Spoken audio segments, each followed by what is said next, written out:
A partir de las cenizas de la Primera Gran Guerra, Adolf Hitler intentó organizar un siniestro nuevo orden mundial,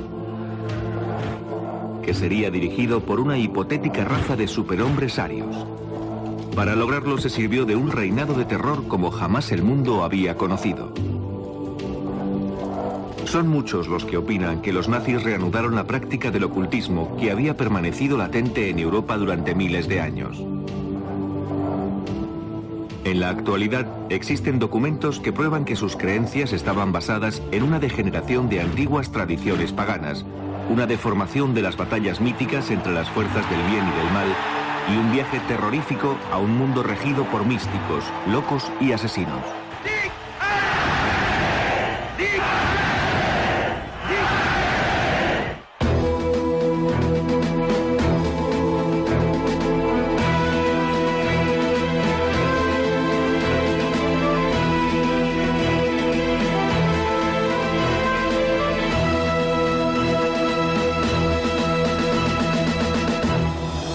Nazis, la conspiración del ocultismo.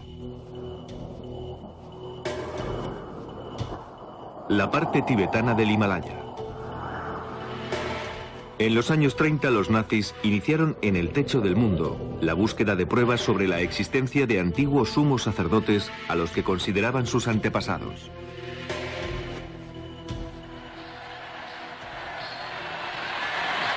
La creencia nazi en estos antepasados tenía como fundamento el establecimiento de las bases de una nueva religión en Alemania, una religión con Adolf Hitler como sumo sacerdote. Como inspiradora de la nociva cruzada de Hitler, existía la creencia de que la pureza de la sangre aria estaba siendo contaminada por las denominadas razas inferiores, y que una vez libre de elementos extraños, una nueva raza de superhombres arios gobernarían el mundo. Esta era la interpretación nazi de antiguos mitos, en un culto al creador que se remonta a miles de años en el pasado.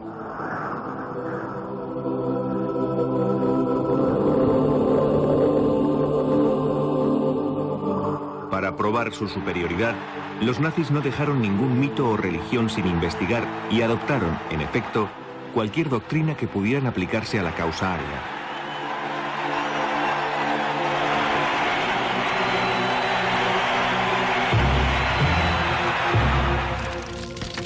Como fundamento de esta nueva doctrina, Hitler necesitaba eliminar a las otras religiones rivales. Para conseguir el control absoluto, Hitler, además de utilizar el poder del mito, se sirvió del ritual cristiano. Su círculo de amistades, muy vinculado al ocultismo, le ayudaría a alcanzar sus metas. Entre ellos se encontraba el ayudante del Führer, Rudolf Hess, cuya correspondencia revelaba una gran devoción a la astrología y a la interpretación de las estrellas. Alfred Rosenberg, el canciller nazi de filosofía y educación que escribió el libro que explicaba los principios de la religión nazi. Joseph Goebbels, ministro de propaganda de Hitler, cuyos diarios dejan constancia del uso que hacía de los pronósticos astrológicos para planificar la guerra contra los aliados. Y Heinrich Himmler, jefe de las SS y responsable de los campos de exterminio, cuyos documentos personales revelan que fue el maestro del ocultismo del Tercer Reich y en el fondo el artífice de la nueva religión nazi.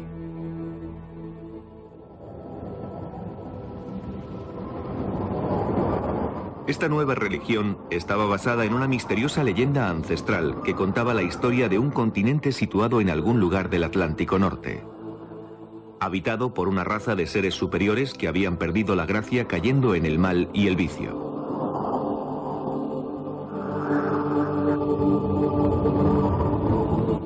Una gran inundación borró a estos seres de la faz de la tierra.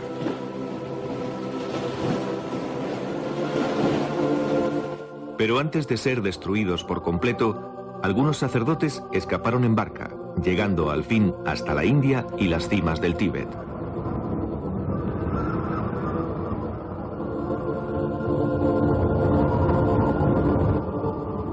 Los místicos tenían la creencia de que estos sacerdotes que lograron huir eran el origen de la raza aria elegida por Dios, de la que descendían todos los pueblos de Asia y Europa. A ese lugar se le llamó Atlántida.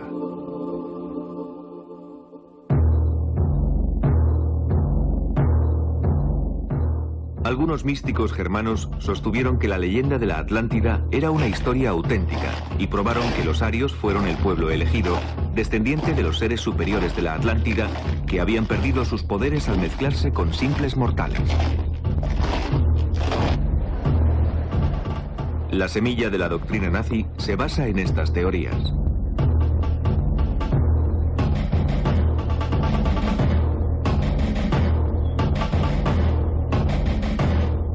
El jefe de las SS, Heinrich Himmler, un acérrimo nacionalista, fue el encargado de probar que los pueblos germánicos eran los descendientes de la raza superior aria.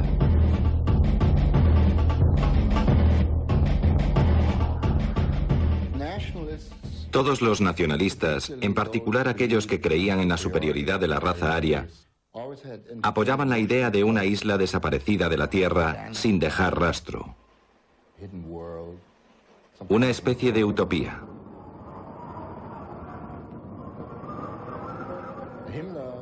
Hitler centró la búsqueda de esa raza superior en el Tíbet, la raza superior de la Atlántida, como a Hitler le gustaba llamarla, cuyos descendientes podrían aún seguir viviendo en las montañas del Tíbet. Himmler creía en la autenticidad de la misteriosa leyenda de la Atlántida, que los míticos seres superiores de aquella isla al final habían conseguido llegar desde el Tíbet al norte de Europa y que sus descendientes eran los nórdicos o razas arias. Alemania.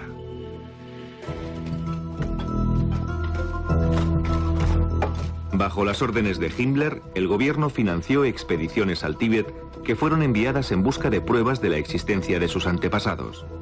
Para documentar este proceso, los investigadores nazis filmaron esta película.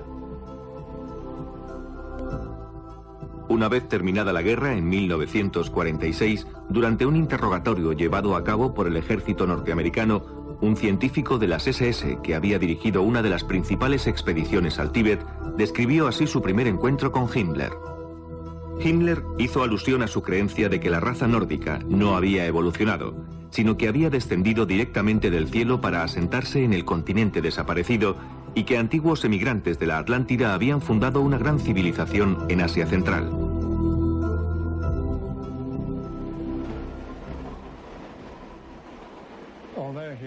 A pesar de ser muy racional en sus decisiones, Himmler también era un romántico idealista que creía con firmeza en los mitos.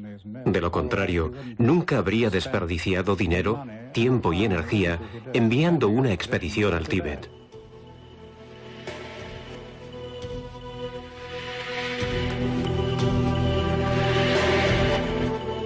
Las poblaciones del Tíbet fueron sometidas a una completa inspección por los investigadores nazis, que trataban de encontrar lo que el partido dio en llamar rasgos físicos arios, frente estrecha, largos miembros y facciones angulosas.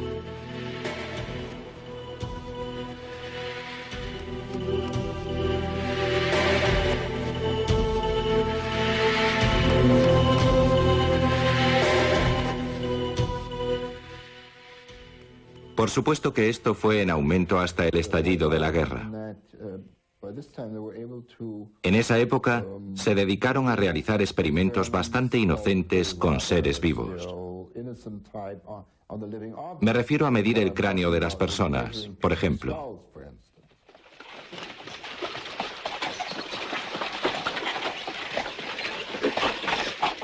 La búsqueda de pruebas que demostraran la superioridad de la raza aria pronto se convirtió en un acto criminal.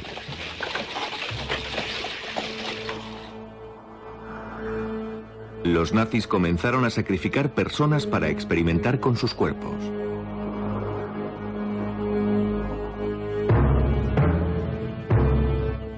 Estaban convencidos que una vez probado que sus antepasados eran dioses, solo quedaría un paso para volver a crear a través de la reproducción selectiva esa raza de superhombres arios. De alguna forma, intentaban forzar la evolución humana a través de una especie de semillero, seleccionando los padres de un niño. repitiendo más adelante el proceso con sus descendientes, hasta lograr por fin reproducir al superhombre profetizado por las teorías del ocultismo.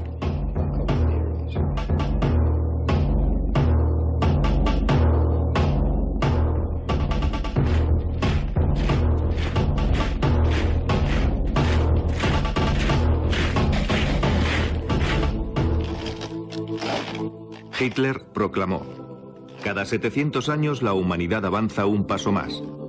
Su principal objetivo es el advenimiento de los hijos de Dios. Todas las fuerzas creadoras se unirían para formar una nueva especie que sería infinitamente superior al hombre moderno. Lo único que debían hacer los arios para recuperar sus poderes mágicos era volver a purificarse, logrando de esta forma restablecer su identidad original de hombres dioses.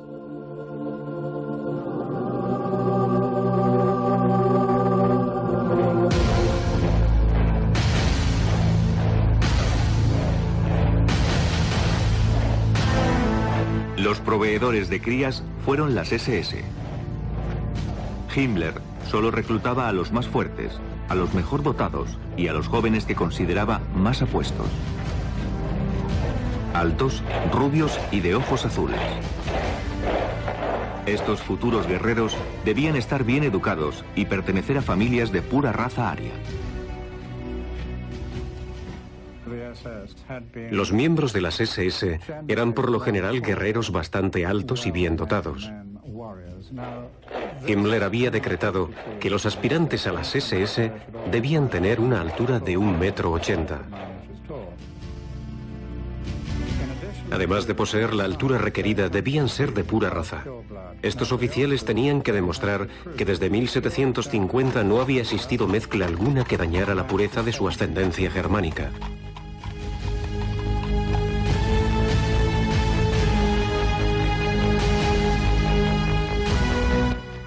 Los 3 millones de militantes que en su día tuvieron las SS de Himmler fueron animados a engendrar tantos hijos como les fuera posible, sin tener en cuenta su estado matrimonial. Himmler hizo saber a las SS que tenían un sagrado deber hacia su país y su Führer, el de engendrar niños arios saludables. Una de las ideas de Himmler tenía que ver con la poligamia. En efecto, la única forma posible para crear con rapidez esa raza superior era el establecimiento de esa práctica, de manera que los hombres de las SS pudieran tener más de una esposa.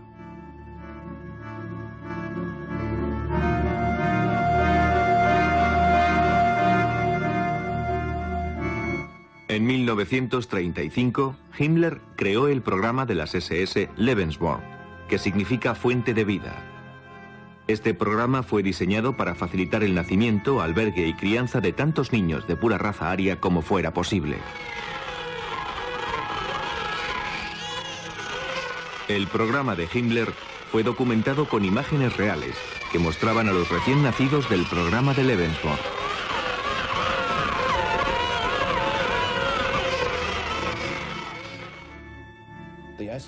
De hecho, el programa Lebensborn facilitaba a las jóvenes los servicios de los sementales de las SS.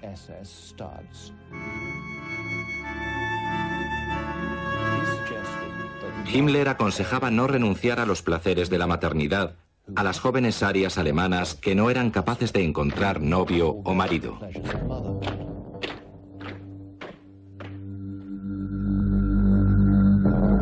De acuerdo con la política del Lebensborn, un hijo ilegítimo no constituía una deshonra, siempre y cuando la madre cumpliera los requisitos genéticos.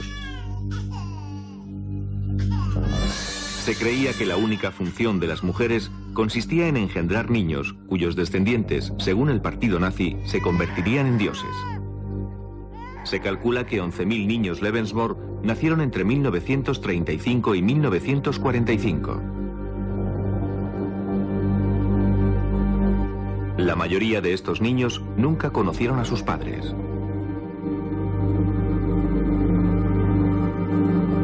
El semanario de las SS afirmaba: solo cuando el número de cunas sobrepase constantemente al número de ataúdes, podremos mirar con alegría hacia el futuro. Los niños nacidos bajo el programa Lebensborn se convertían de inmediato en propiedad del Estado. Algunos fueron criados en hogares Lebensborn, mientras que otros fueron adoptados y criados por familias pertenecientes a las SS. Durante la guerra, los niños con rasgos arios fueron raptados en los países invadidos, siendo enviados a los hogares Lebensborn en Alemania. Los documentos nazis indican que solo en Polonia 200.000 niños raptados fueron a parar a los hogares Lebensborn, donde recibieron un profundo entrenamiento en todo lo referente a la cultura y mitología nazi.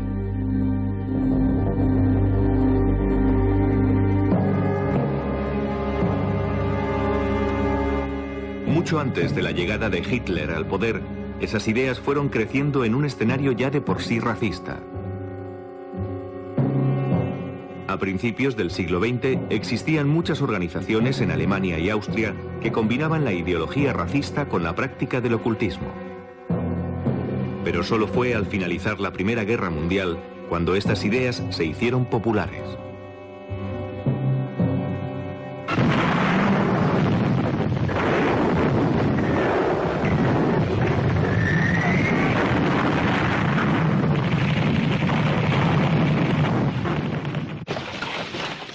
Al final de la Gran Guerra, el una vez poderoso imperio alemán había sido desarmado y se encontraba a merced de las naciones vencedoras. En las antes prósperas ciudades, los veteranos mutilados vagaban por las calles como fantasmas de otra época. Alguien que haya crecido en Berlín durante los años 20 recuerda un paisaje urbano repleto de mutilados de la Gran Guerra, carentes por supuesto de pensión o pertenencias, que sin piernas o brazos mendigaban por las calles. Era la gran miseria que reinaba en las ciudades. Millones de personas se encontraban sin empleo y la inflación era galopante. Con la recesión, el hambre y la pobreza se encontraban por doquier. He visto muchas manifestaciones antes de que Hitler subiera al poder. Enormes concentraciones causadas por el sufrimiento de la gente, el masivo desempleo que originaba la pobreza y los gritos reivindicativos como «dadnos pan, dadnos trabajo».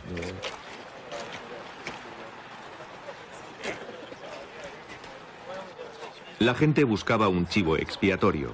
El miedo y la desconfianza hacia los extranjeros iban en aumento. Ambos extremos del espectro político competían por conseguir la lealtad del pueblo alemán.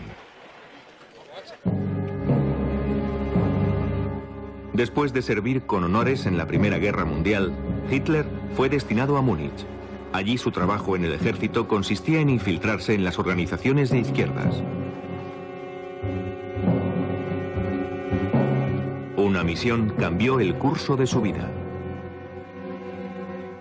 Se infiltró en la organización de un influyente club político llamado Partido Obrero Alemán.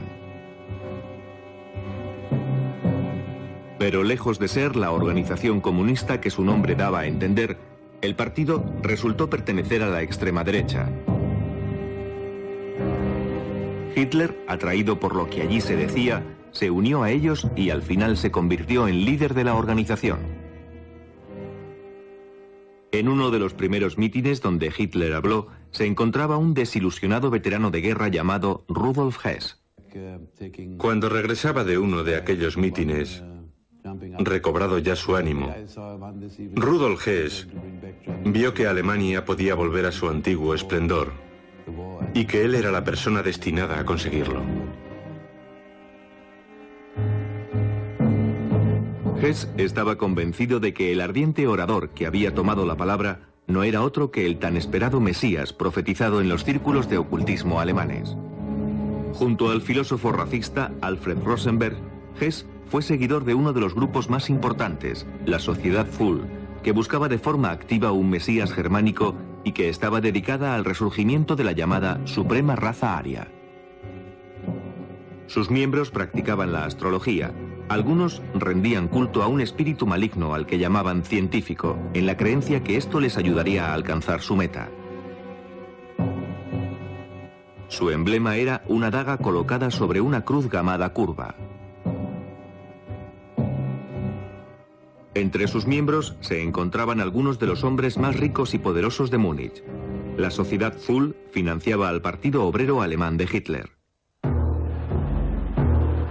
En 1920 el partido de Hitler cambió oficialmente su nombre por el de Partido Nacional Socialista Alemán del Trabajo, el NSDAP, o como pronto sería conocido, el Partido Nazi.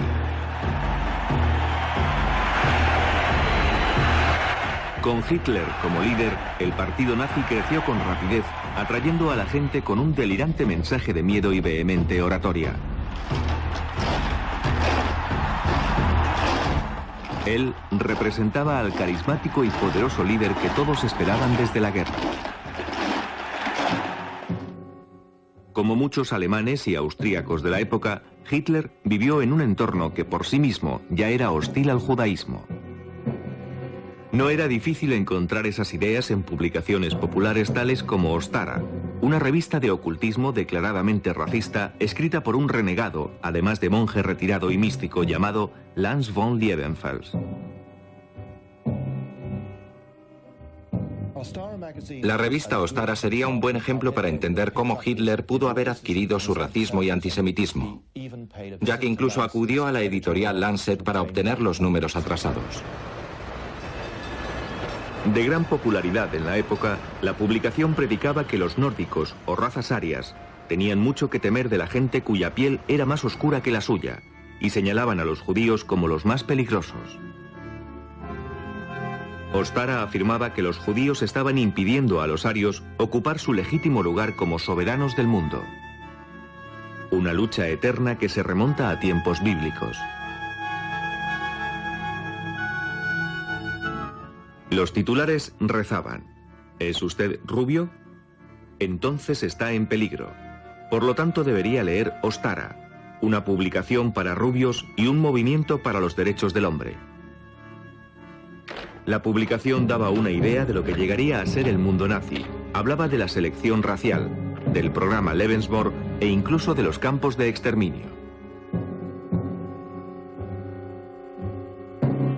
A partir de estas ideas, Hitler desarrolló teorías sobre la raza que fueron más tarde influenciadas por el miembro de la Sociedad Thule, Alfred Rosenberg, el filósofo racista y ocultista, que más tarde llegaría a convertirse en la mano derecha del Führer en materia espiritual.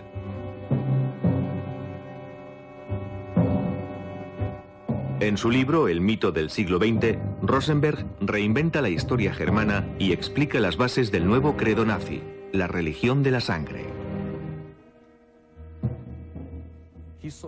Vio en la sangre el sentido religioso como factor determinante.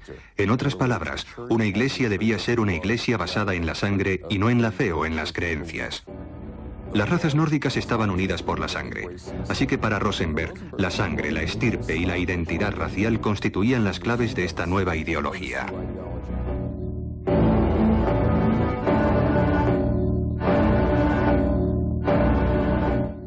Rosenberg predicaba que la sangre era portadora del alma de la raza. Si echamos una mirada atrás a la tradición esotérica occidental, encontraríamos que la sangre ha sido siempre considerada un importante vehículo del espíritu. Es una sagrada sustancia que contiene no solo la vida física, sino también el alma de la persona.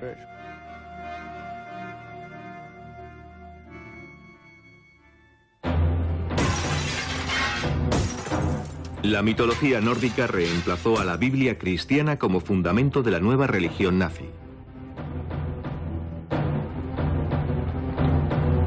En un desfile organizado por Rosenberg, que fue captado por el cine, los nazis celebraron su recién concebida versión de la cultura aria y su historia.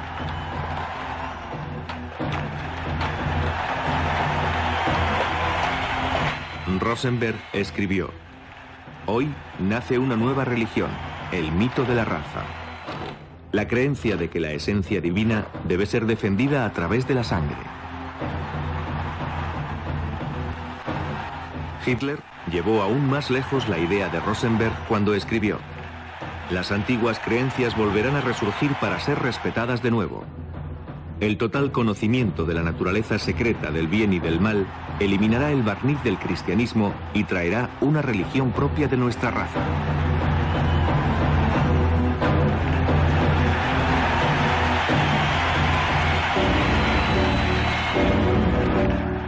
Como símbolo de la nueva religión, Hitler eligió la esvástica.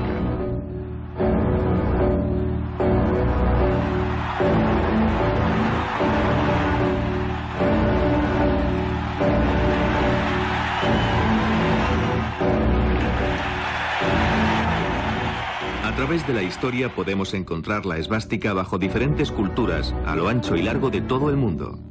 Desde tiempos remotos fue el símbolo de la buena suerte en China y en la actualidad continúa siendo un emblema religioso en el hinduismo y el budismo. Estaría presente en los escudos nazis como protección mágica y también guardaría relación con los no cristianos, en el sentido que representa el martillo de Thor, el dios del rayo y el trueno. De alguna forma, una especie de dios patriótico. Entre los vikingos, la esvástica representaba el sol ártico, adorado a través del culto pagano como portador de vida y buena fortuna. Para Hitler, la esvástica tenía un significado diferente. Escribió: "En la esvástica vemos representada la lucha del hombre ario por alcanzar la victoria".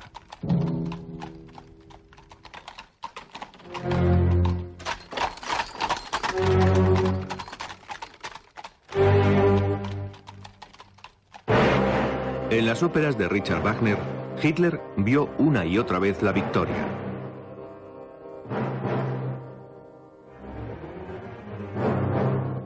Los caballeros andantes, las aventuras épicas de tradición teutónica, la mitología nórdica de guerra y las fuerzas del bien y del mal eran tramas comunes en la cultura germánica. Wagner escribía para estas historias la voz más triunfante.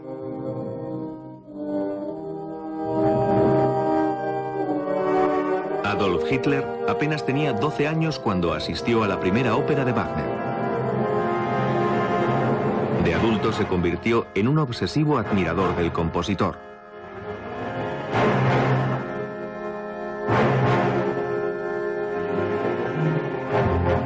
Richard Wagner fue la persona más admirada por Adolf Hitler a lo largo de toda su vida.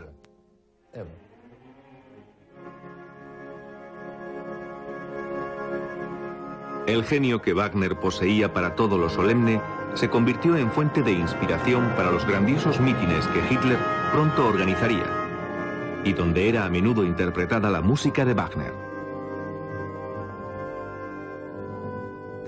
La música actuaba como si fuera una droga, eliminando por completo el intelecto, la capacidad de crítica.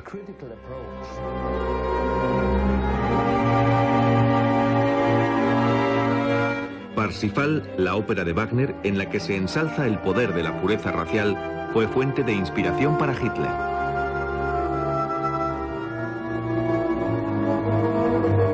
Se trata de una antigua historia épica que relata la búsqueda del Santo Grial.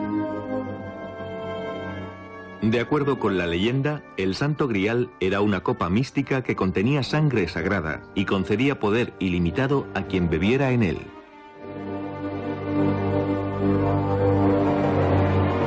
Se creía que el Santo Grial solo podía ser hallado por el más puro de los caballeros. En Parsifal, Wagner aportó a la leyenda su propia ideología. Parsifal proclamaba por un lado, y esto es muy importante, proclamaba la compasión, pero solo para los arios, para los elegidos.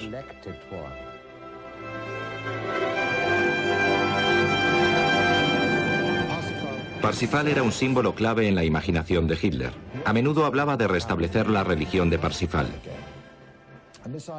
La imagen del caballero del Santo Grial en busca del mito de la pureza racial era crucial para Wagner y para el propio concepto que Hitler tenía, en el sentido sobrenatural, de la labor que llevaba a cabo el racismo nazi.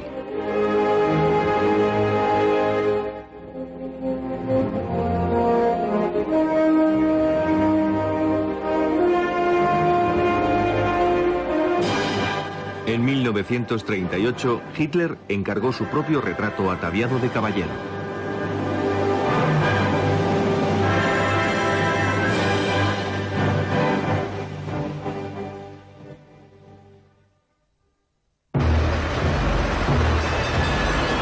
La carrera de Hitler hacia el poder comenzó el 9 de noviembre de 1923, cuando intentó derrocar al gobierno bávaro. Al frente de un ejército privado conocido como los Camisas Pardas, lanzó un ataque sorpresa sobre una cervecería en la que se reunían los miembros del gobierno. Con Hess y Rosenberg de su lado, Hitler anunció presuntuosamente la formación de un nuevo gobierno. Después se echó a las calles, desfilando por todo Múnich acompañado de 3.000 camisas pardas. Se enfrentaron a la policía y, a consecuencia de los disparos que se efectuaron, murieron 16 de los hombres de Hitler. Fue un golpe de Estado fallido, pero durante los 10 años que precedieron la llegada de Hitler al poder, los 16 fueron convertidos en mártires. La bandera nazi que portaban en aquel momento se manchó con la sangre de los caídos. Esto dio origen a un ritual que se celebraba con cada nueva bandera o estandarte nazi, pues carecían de valor hasta que Hitler los tocaba con la histórica bandera.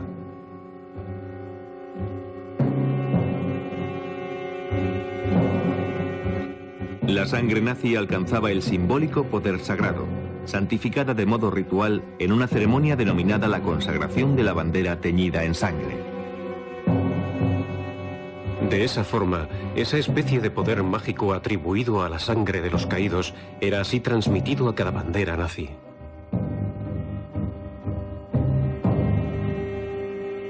La histórica bandera era el crucifijo de la religión de Hitler y venía a simbolizar el nuevo rey. En 1933, Hitler consiguió convertirse en el Führer, el líder. Unser Führer, der Reichskanzler Adolf Hitler, hat das Wort.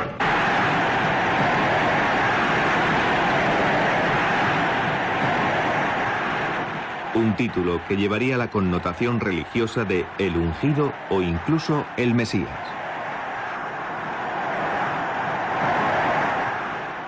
Había llegado el momento para Adolf Hitler.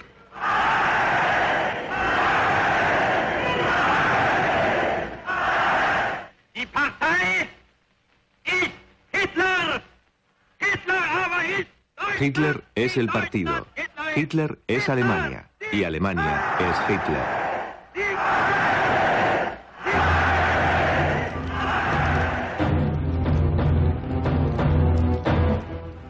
Con la llegada de Hitler al poder, la doctrina de la sangre se convirtió en la religión indiscutida del partido nazi, incluidos días sagrados y mártires.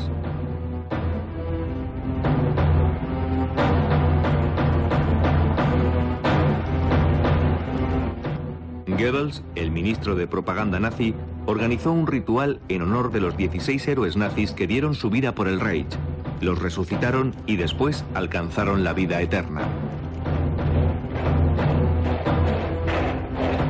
Goebbels aseguró que todos los alemanes participarían en el acto. La ceremonia sería radiada y se escucharía a través de altavoces situados en las esquinas de las calles de todo el país. Parte del mensaje decía: la noche de la muerte está en camino. A la medianoche el místico ceremonial representaba el nacimiento del Reich. Lucharon, murieron y salieron victoriosos. Así fue como se fundó el primer Reich.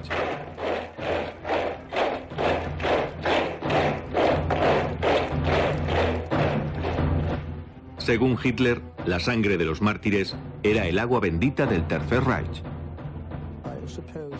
Supongo que la mayoría de los movimientos tienen sus propios mártires y que a los que murieron en 1923 se les consideró como tales. Fueron un ejemplo de cómo deberíamos mantenernos firmes en la defensa de nuestras creencias. Así que la connotación religiosa es incierta.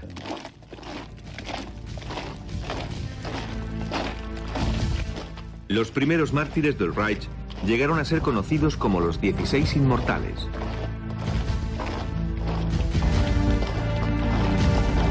En Múnich, la ceremonia comenzó con unos cuantos desfiles por las mismas calles en las que habían caído los inmortales.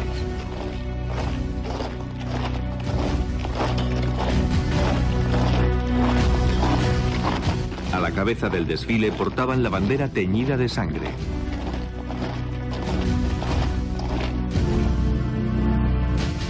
A lo largo del recorrido colgaban enormes banderas rojas en las que lucía el símbolo ritual del sacrificio para los paganos.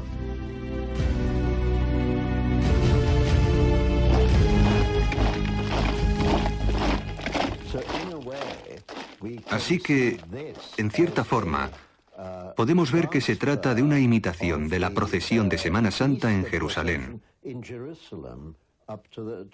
que sube hasta la iglesia a través del Vía Crucis.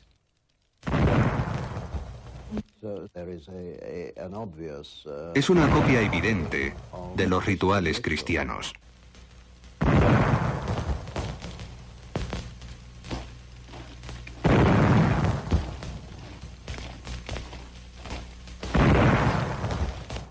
Los cuerpos de los 16 héroes fueron sepultados en un edificio conocido como el Feldenhall o el Templo del Honor.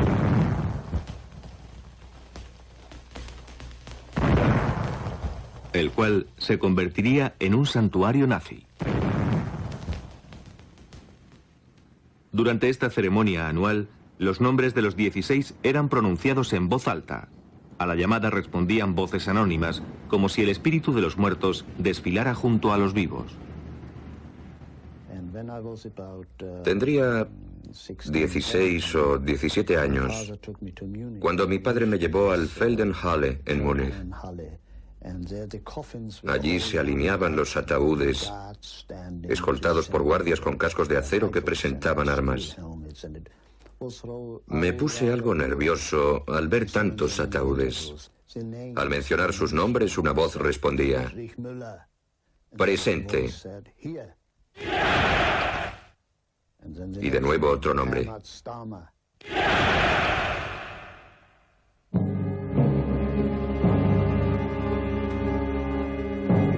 Antes de la ceremonia religiosa.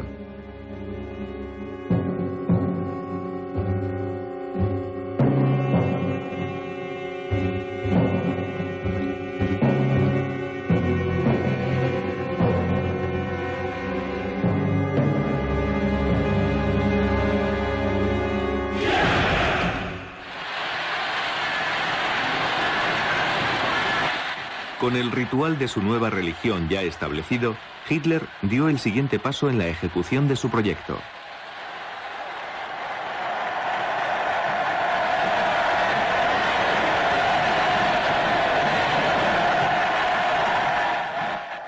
Hitler escribió: «La fuerza sin ninguna base espiritual está condenada al fracaso».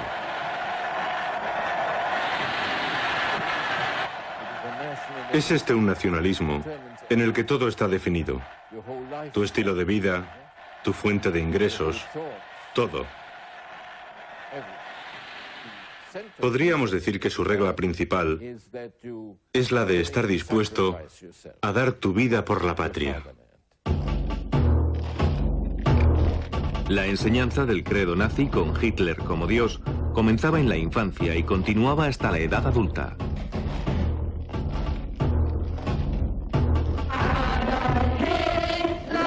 Adolf Hitler es nuestro salvador, nuestro héroe. Es el ser más noble de toda la tierra. Por Hitler vivimos. Por Hitler daremos la vida. Hitler es nuestro Señor.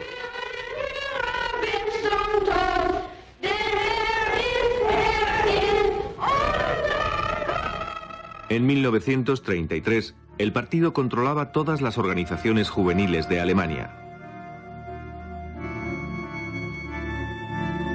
Para las chicas, la organización obligatoria fue la Asociación de Damas de Honor Alemanas, donde se las enseñaba a renunciar a sí mismas, casándose jóvenes, admitiendo que sus cuerpos pertenecían a la nación.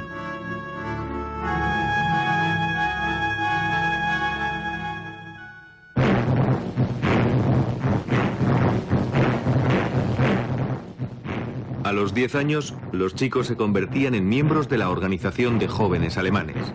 A los 14 se integraban en las juventudes hitlerianas y a los 18 ingresaban en el partido nazi.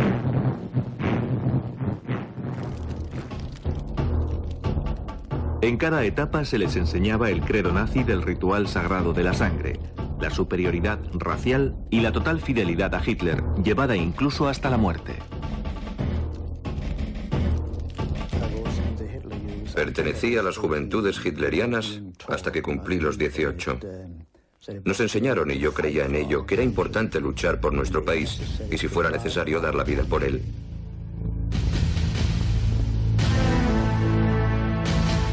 Esta película muestra una de las formas que utilizaban los nazis para inculcar este ideal. Un héroe de guerra visita un campo de las juventudes hitlerianas.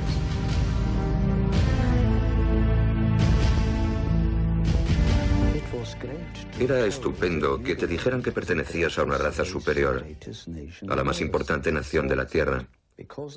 Yo creía que por ser alemán, que la sangre germana que corría por mis venas me hacía superior a los demás. Hitler declaró: "Quiero ver de nuevo en los ojos de los jóvenes el brillo salvaje del orgullo".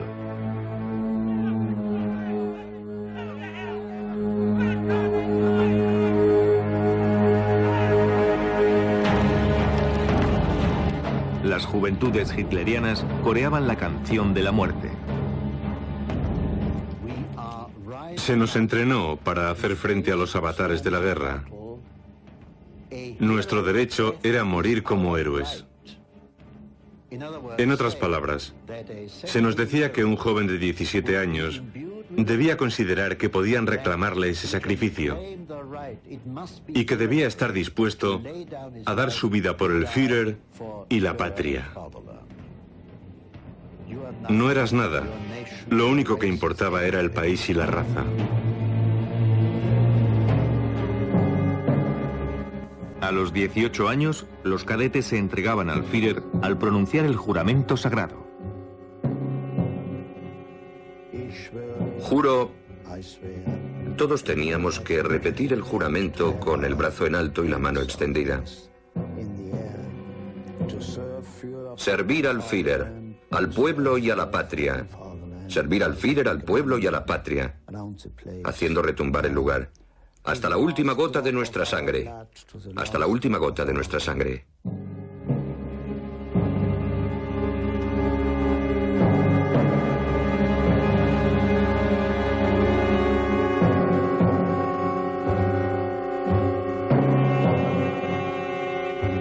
Como tema central de toda enseñanza nazi estaba la autobiografía de Hitler, Mein Kampf, Mi lucha.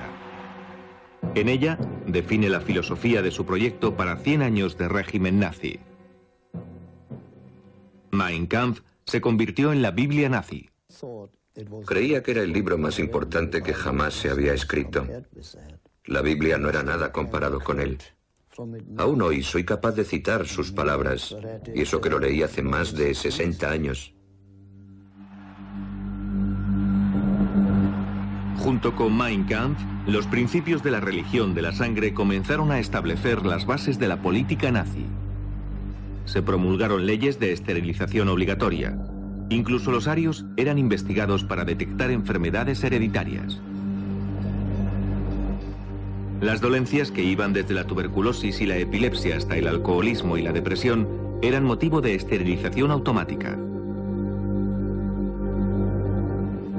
Más de 400.000 alemanes sufrieron esa suerte. Hitler pensó que impedir que las personas con retraso mental propagaran sus defectos a través de la reproducción era una exigencia lógica, y su eliminación sistemática representaba un acto de humanidad.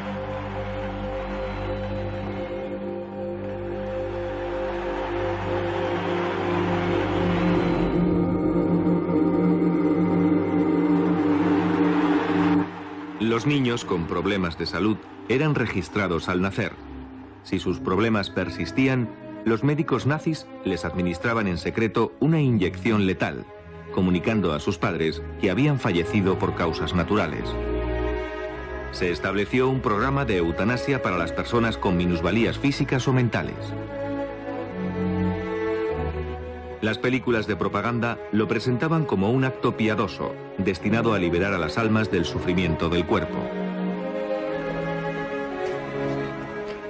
Para 1935, Hitler ya había creado las leyes de la raza, por las que un alemán puro cometía un acto criminal casándose o incluso manteniendo relaciones sexuales con judíos. Los judíos fueron privados de sus derechos de ciudadanos.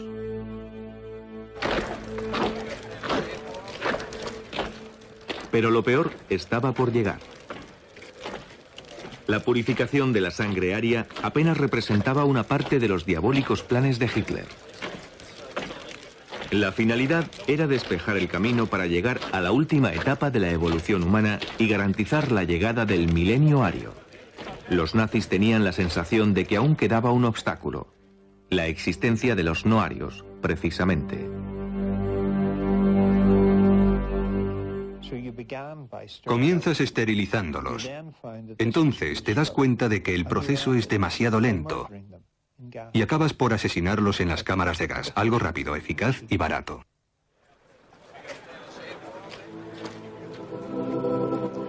Hitler escribió: debemos tomar la más importante y difícil decisión, una bárbara medida para los desafortunados que han sido atacados por la enfermedad, pero una bendición para el futuro de sus compatriotas.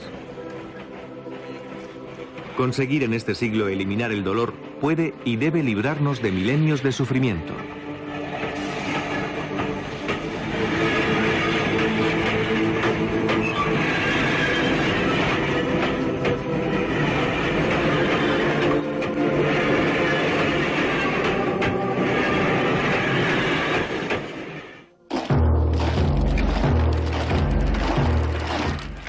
La idea de que unos pocos deberían ser eliminados en beneficio de la mayoría llegó incluso a alcanzar a las SA, las camisas pardas de Hitler. Las SA, que fueron uno de los principales partidarios de Hitler, se convirtieron al final en un obstáculo que no dudó ni un solo momento en eliminar. Es probable que sin las SA Hitler no habría llegado al poder, ya que eran temidos por el pueblo. Gente violenta y alborotadores callejeros que eran utilizados para actuar en las manifestaciones y proteger los mítines importantes.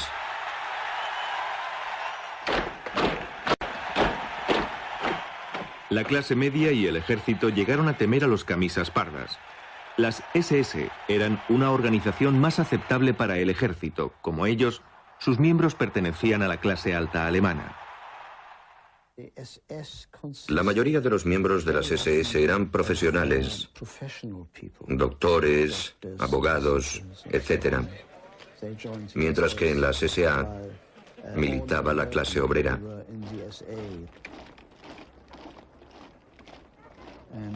Ambas organizaciones se rechazaban mutuamente.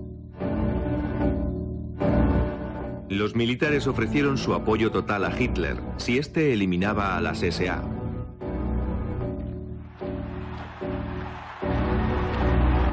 Hitler aceptó, y con la ayuda de Himmler, eliminaron del partido a los camisas pardas en una sola noche. Esa fue la noche de los cuchillos largos. Tuvo lugar el 30 de junio de 1934. Entonces yo tenía 12 años. Aún la recuerdo. Las SA celebraban un congreso en un lugar cercano a Múnich. Hasta allí se desplazaron Hitler y sus SS.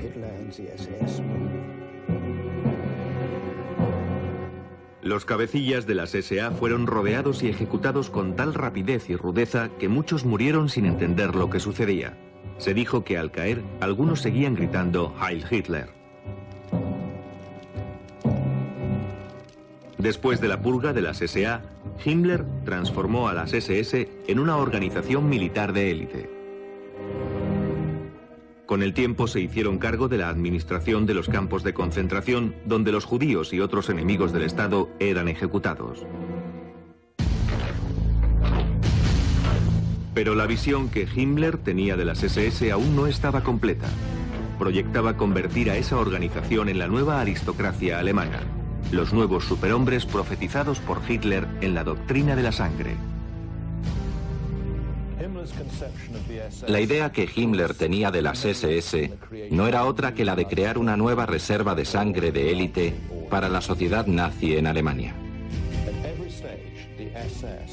En todo momento se recordaba a las SS, que era un cuerpo de élite, cuya fortaleza y valor militar eran esenciales para su existencia. Y aún más, se les decía que de hecho eran los responsables de la supervivencia de la raza.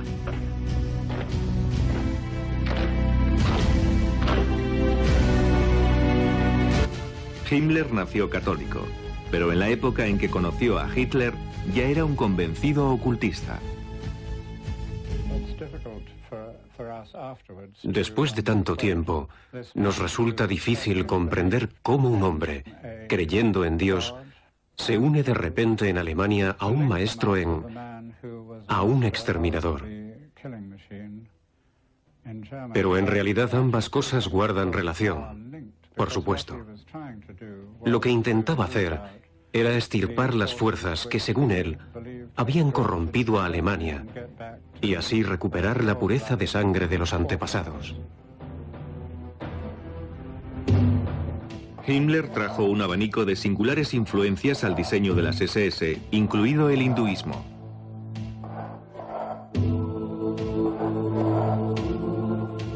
Se dice que durante la guerra viajaba con una copia del Bhagavad Gita, un libro sagrado del hinduismo. En él se relata una gran batalla que tuvo lugar en el campo de la virtud entre las fuerzas del bien y del mal. La creencia hindú en la reencarnación y su rígido sistema de castas eran del agrado de Himmler. Servía de perfecto modelo para la organización guerrera nazi que gobernaría al mundo. En la actualidad, los historiadores afirman que Himmler se creía la reencarnación del rey Hendrik, un líder germánico de la Edad Media que impidió a los eslavos invadir Alemania.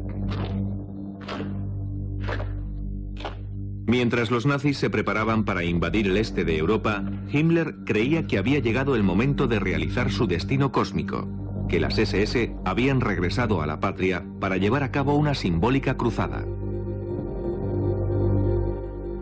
En la noche del 1 de julio de 1937, para conmemorar los 1000 años de la muerte del rey Hendrik, Himmler preparó un gran funeral en la catedral de Quedlinburg, junto a la tumba del monarca, el lugar donde originalmente se levantaba el castillo del gran rey. Acompañados por una música solemne, Himmler y un grupo de altos oficiales de las SS portando una antorcha conducían la procesión hasta la cripta. Una vez allí dirigían las oraciones y la meditación.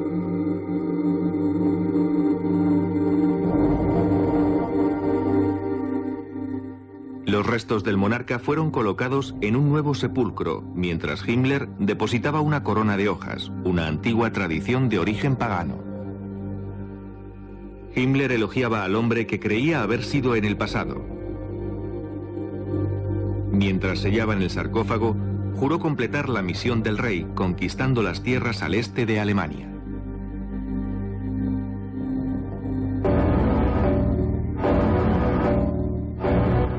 Himmler creó las SS siguiendo el modelo de la Orden de Caballeros Teutónicos del siglo XIII, que mataban y esclavizaban a los pueblos conquistados.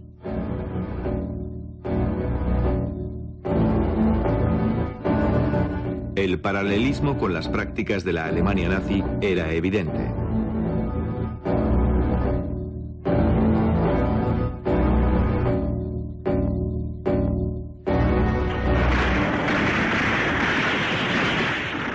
El jefe de las SS intentó reinstaurar el régimen feudal en el que habían vivido los caballeros teutónicos.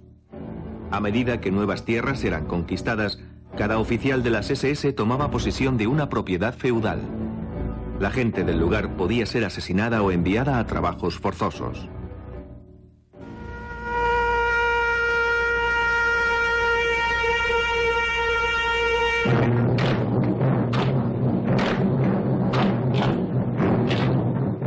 Al estilo de los caballeros teutónicos, Himmler transformó una serie de antiguos castillos en centros de entrenamiento de las SS, tanto militares como religiosos.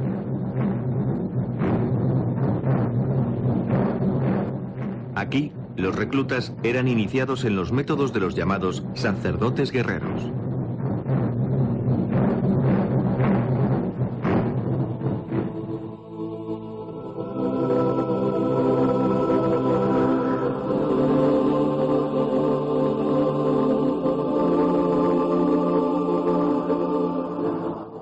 En 1934, Himmler eligió para sí el castillo de Babelsberg,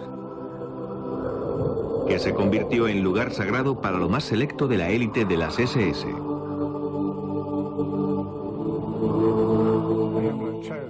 Himmler eligió Babelsberg siguiendo las recomendaciones de su consejero espiritual, quien le había dicho que en aquel punto mágico Alemania ofrecería la mayor resistencia a un ejército venido del este, y que allí tendría lugar una gran batalla en la que las hordas enemigas serían derrotadas. Himmler tenía grandes planes para su castillo medieval de Babelsberg. Para ello, necesitaba una enorme cantidad de obreros. Para garantizar un suministro suficiente de esclavos, hizo construir un campo de concentración cerca de allí. Desde 1939 hasta 1945, 4.000 prisioneros trabajaron en el castillo de Himmler. Cerca de un tercio de ellos perdieron la vida mientras trabajaban en él. Al ver los planos, los apuntes y los modelos en miniatura que se fabricaron, uno se admira del extraordinario parecido que guarda el reconstruido castillo de Babelsberg con el Vaticano en Roma. Babelsberg fue construido en forma de triángulo con 3 torres en las esquinas. Sobre este diseño básico, Himmler planeaba construir una gran colonia. El pueblo había sido derruido y saneado. En su lugar construyeron un enorme emplazamiento con espacios interconectados, barricadas, torres y muros divisorios en forma circular que se extendían sobre una amplia zona. El conjunto era una especie de Vaticano de las SS.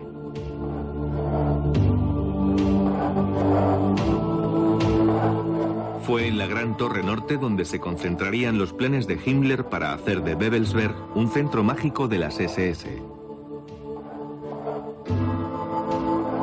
En la base de la torre, Himmler construyó una cripta. De acuerdo con los historiadores, fue un templo en honor de los líderes caídos de las SS.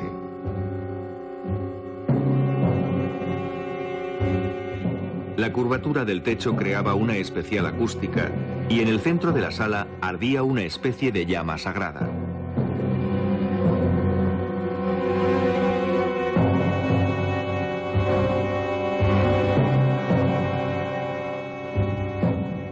A lo largo del borde de la cripta había 12 pedestales, sobre los cuales habrían descansado las urnas con las cenizas de generales fallecidos. Lo que sucedía es que las SS siempre debían tener 13 líderes. En consecuencia, cuando un general fallecía era ritualmente incinerado y sus cenizas colocadas en una urna. Entonces su lugar era ocupado por un nuevo general.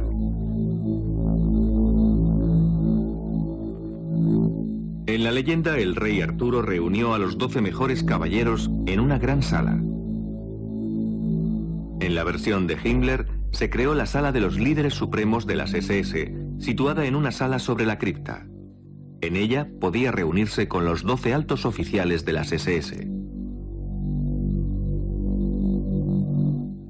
Una enorme roseta adornaba el piso. Esa radiante figura estaba hecha con signos del antiguo alfabeto nórdico. Himmler trató de construir una réplica de la capilla del Grial que aparece en la leyenda del rey Arturo. El Santo Grial, un místico cáliz, del que decían que había contenido sangre divina.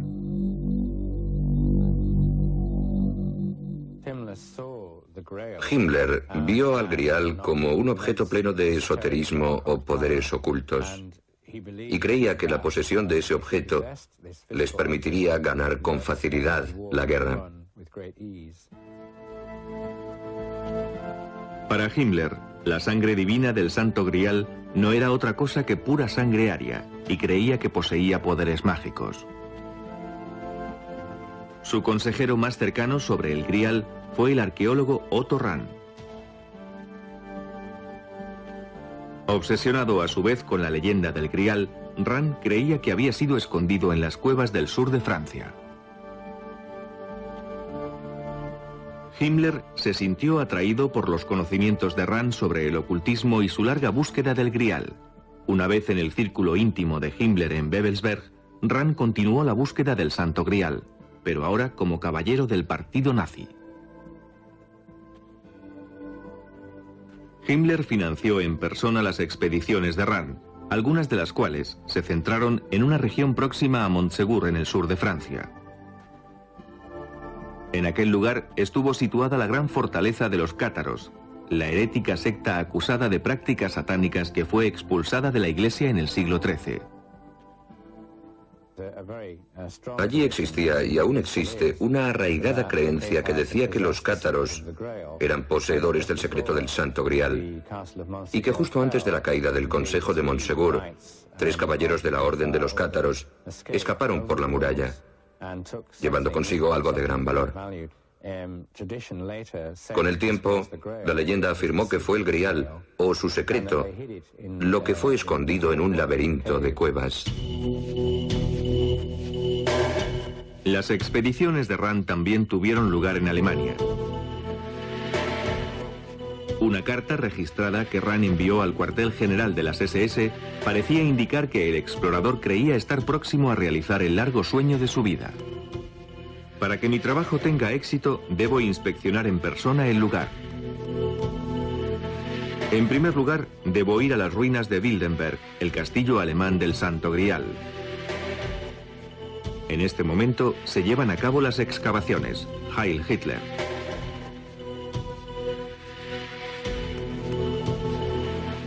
Pero Rand nunca fue capaz de conseguir el premio final, el propio cáliz. En 1939, Otto Rand renunció misteriosamente a las SS. Muchos creen que Himmler ordenó que mataran a Rand una vez supo que su búsqueda del Santo Grial había fracasado.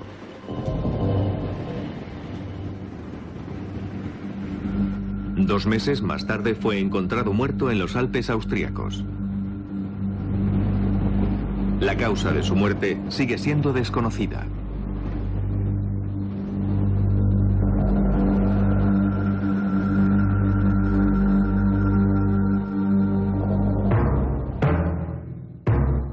En su continua búsqueda para probar la superioridad de la raza aria, Himmler creó un instituto de investigación llamado Organización de la Herencia Ancestral. Además de llevar a cabo experimentos médicos con seres humanos y verificar linajes para proteger la pureza racial, la misión de esta organización consistía en recuperar e interpretar ritos ocultos, antiguas leyendas germánicas y tradiciones paganas.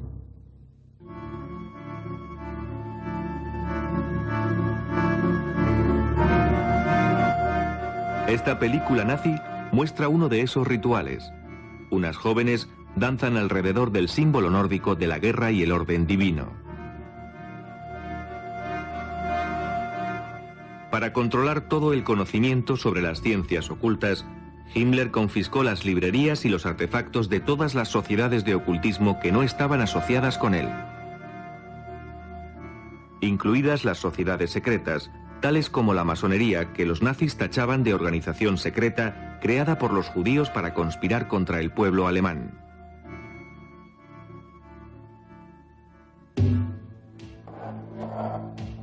Al tiempo que Himmler despedía a ciertos ocultistas, también fomentaba la carrera de otros como Karl Maria Billigud.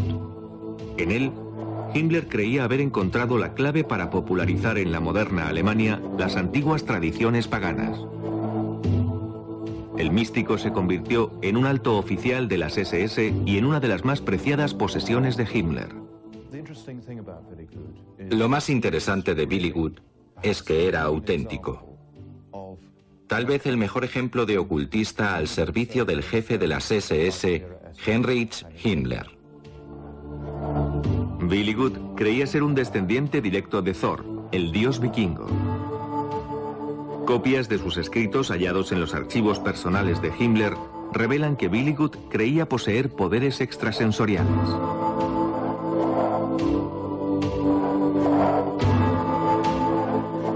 Un documento titulado Los 9 Mandamientos de Dios estaba firmado por Billigud y visado por Himmler.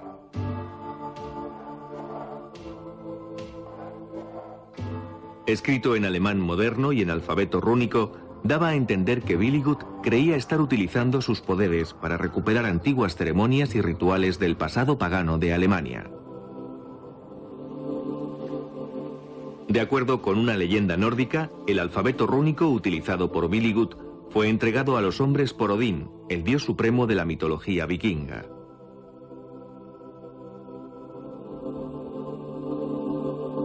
Este alfabeto sagrado fue su regalo a la humanidad.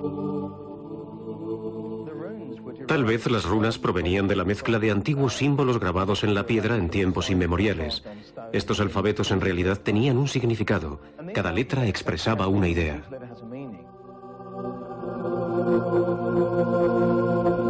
La runa Agal ofrecía al portador protección del enemigo. La runa Odal, especial relación con el clan o la tribu. La runa Tyr, victoria y orden mundial. La runa Sig, el sol o la energía triunfadora. Estos símbolos aparecían en todo el mundo nórdico en objetos tales como lanzas, escudos y sobre los barcos vikingos. Alfabeto de antiguos magos y sacerdotes, las runas eran consideradas herramientas místicas para decir la buena ventura, deshacer encantamientos e invocar a los espíritus mágicos. Interpretar las runas era equivalente a leer el tarot. Se echaban y se leía la particular combinación que las runas habían formado. Esta práctica fue considerada un extraordinario y poderoso método mágico.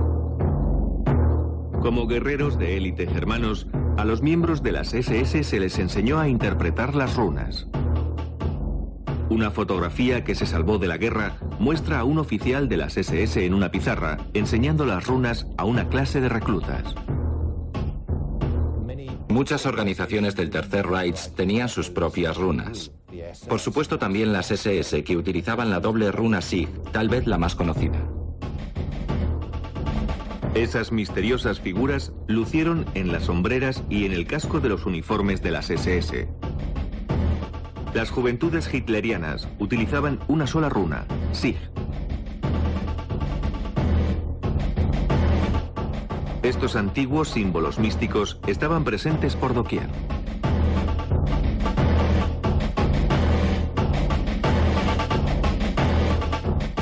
Sirviendo a los alemanes de constante recordatorio de su pasado pagano. Al recluta de las SS, tras haber superado su entrenamiento, se le tomaba juramento. Si era un oficial, recibía una daga de las SS, que era una especie de cuchillo de caza con el símbolo de las SS, la esvástica y el águila germana sobre su empuñadura negra. Era un bien muy preciado. Grabadas en la hoja de la daga se leían las palabras: "Mi honor es la fuerza". Los hombres de las SS recibían la daga en una solemne ceremonia. Todos los miembros de las SS llevaban el anillo de Sigmund. Pero a sus más cercanos colaboradores, la élite de la élite, Himmler en persona, entregaba el anillo con la calavera de la muerte. Un antiguo oficial de las SS de alto rango aún recuerda la ceremonia. El anillo llevaba grabado tu nombre en el interior. En mi caso decía: a mi querido Herbert, Heinrich Himmler. Se supone que esto representaba la estrecha relación que existía entre Himmler y las SS. En un discurso que dio a los oficiales de las SS, Himmler decía: "No olvidéis nunca que somos una orden de caballería de la que ninguno se puede retirar, que entramos en ella por derecho de sangre y a la que pertenecemos en cuerpo y alma".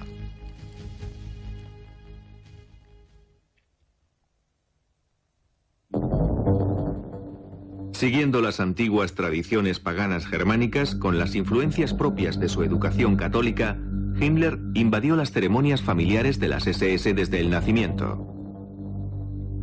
Existe una foto tomada en una especie de capilla nazi destinada al bautizo de niños que muestra una escena en un altar de las SS. con un retrato de Hitler ocupando el lugar del crucifijo, donde un niño está siendo presentado a la comunidad de guerreros germanos. La ceremonia del matrimonio también se convirtió en un ritual de las SS. Al estilo de las antiguas tribus germánicas, los oficiales de las SS hacían el papel de líder del clan, presidiendo el matrimonio. El mismo Himmler ofició alguna de estas ceremonias. Esta excepcional filmación muestra a un oficial de las SS desposando a Gretel, la hermana de Eva Braun, la compañera de Hitler. Se intercambiaban los anillos, así como el pan y la sal, los antiguos símbolos paganos de la fertilidad y pureza de la tierra.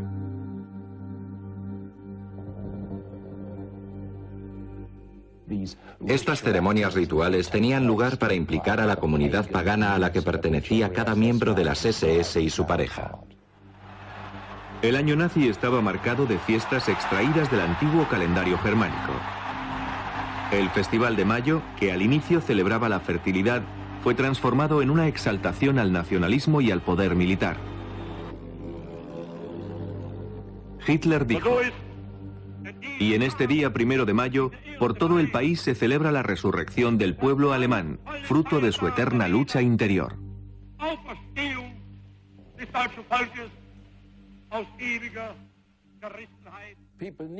La gente necesita enmarcar el año con fiestas.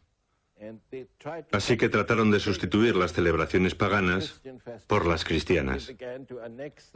Después incluyeron las antiguas fiestas paganas, el solsticio de verano, el de invierno, en fin, todas esas, y las adaptaron a sus necesidades.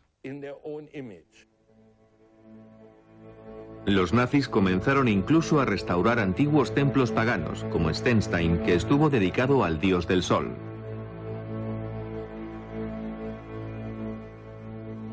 En Stenstein, durante el solsticio de verano, un rayo de luz entraba por la ventana iluminando un punto del altar.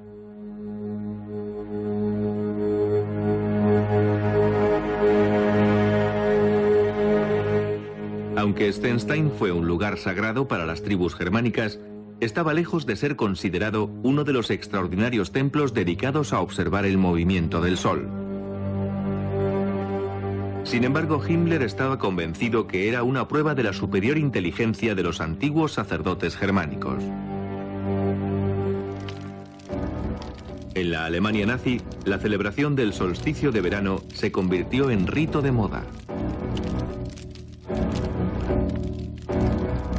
Según la tradición, esta celebración era una fiesta dedicada a la vida y a los poderes del sol.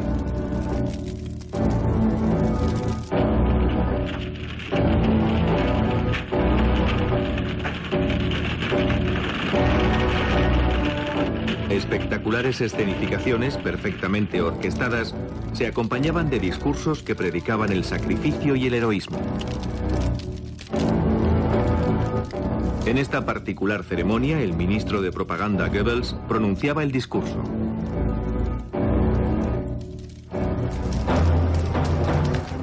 En el tiempo antiguo, la ceremonia de las hogueras simbolizaba el regreso del sol. En la Alemania nazi, significaba un tributo al Führer.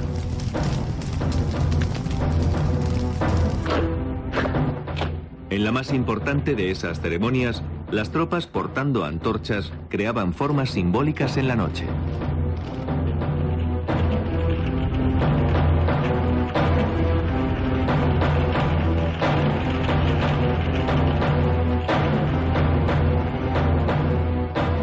Al finalizar el año, durante la larga noche del solsticio de invierno, se honraba a los caídos por Alemania. Himmler manifestó en un discurso: "El solsticio de invierno no solo representa el fin del año, también es la fiesta en la que recordamos a nuestros antepasados, donde el individuo toma conciencia de su insignificancia e intenta estar siempre alerta, permaneciendo unido a la eterna cadena de su linaje con auténtica humildad".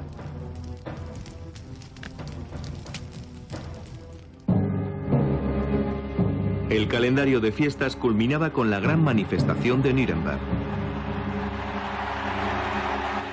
Allí el juramento entre el partido y el pueblo era renovado año tras año.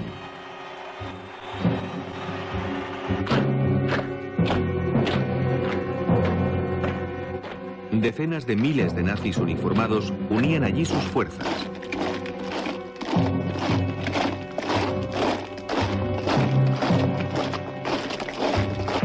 Las fiestas duraban una semana y estaban organizadas para atraer a las masas a un espectáculo de poder absoluto. Todas las religiones tienen sus propias ceremonias. Los nazis tenían la suya, el ritual de las masas.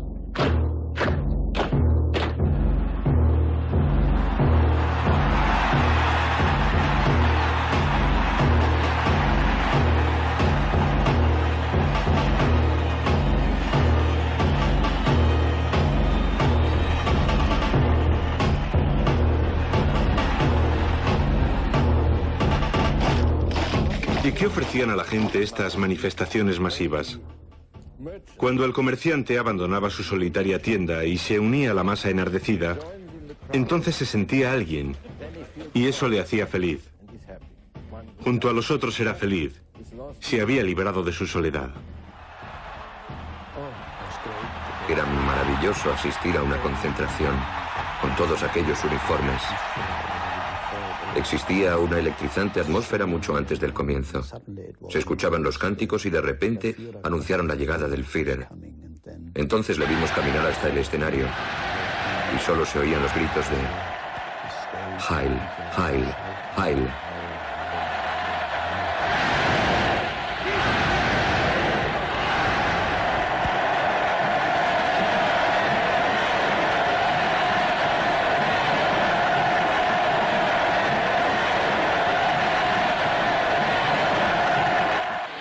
Al tiempo que el delirio nazi iba extendiéndose por toda Alemania, Hitler dejaba claro lo que esperaba de la nación. El partido es la cantera de donde surgirán los líderes políticos alemanes. Su doctrina será inalterable. Su organización será tan resistente como el acero. Sin embargo, tendrá la imagen de una orden sacerdotal.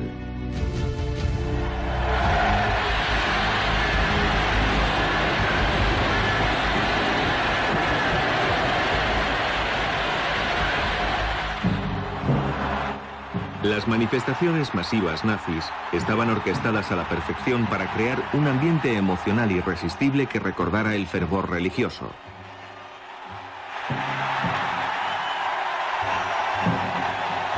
El motivo central de la ceremonia era Hitler.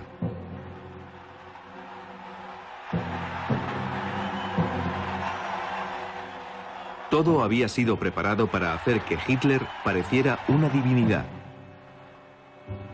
Un Mesías.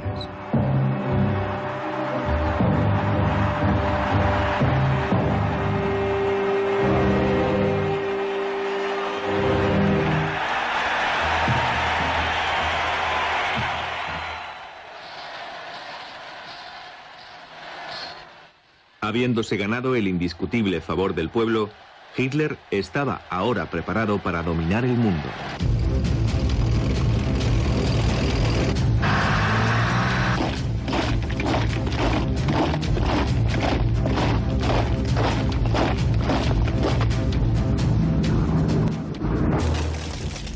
Desde el comienzo de la guerra en 1939, un país tras otro fue cayendo ante los nazis. Sin embargo, las cosas cambiaron al llegar el invierno de 1942 y los nazis comenzaron a sufrir algo que creían imposible: la derrota. A medida que los esfuerzos nazis se hacían más desesperados, recurrieron al uso de las ciencias ocultas en investigaciones y ceremonias e incluso en la toma de decisiones militares. Algunos miembros del comando naval alemán estaban convencidos de que los aliados se servían de las fuerzas místicas para vencer a Alemania.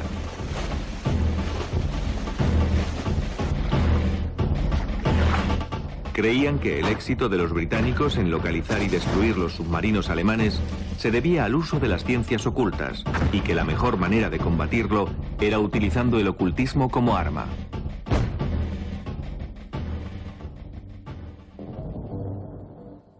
Esto llevó a Himmler a establecer un instituto secreto dedicado a la antigua práctica de adivinación por el péndulo.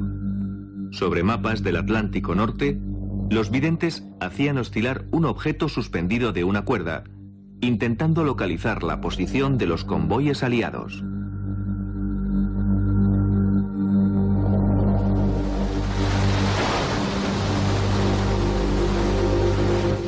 Las misiones de los submarinos eran preparadas de acuerdo con los resultados.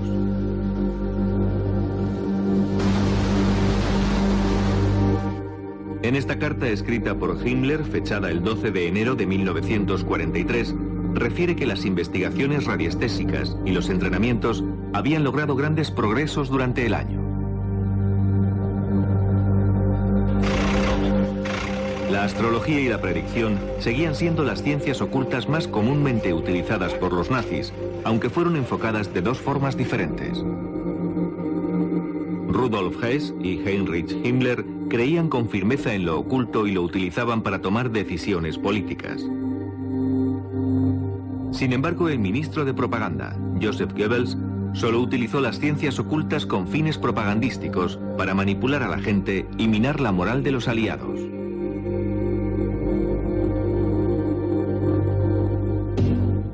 Goebbels pronto se dio cuenta de la existencia de una gran fuente de conocimiento místico, las profecías de Nostradamus, uno de los más famosos visionarios de todos los tiempos. Nostradamus completó su obra maestra en 1555. El libro hace sutil referencia a una crisis que tendría lugar en Gran Bretaña y Polonia en 1939, el año que los nazis invadieron Polonia. Esto sucedió cerca de 400 años después de que Nostradamus escribiera su libro.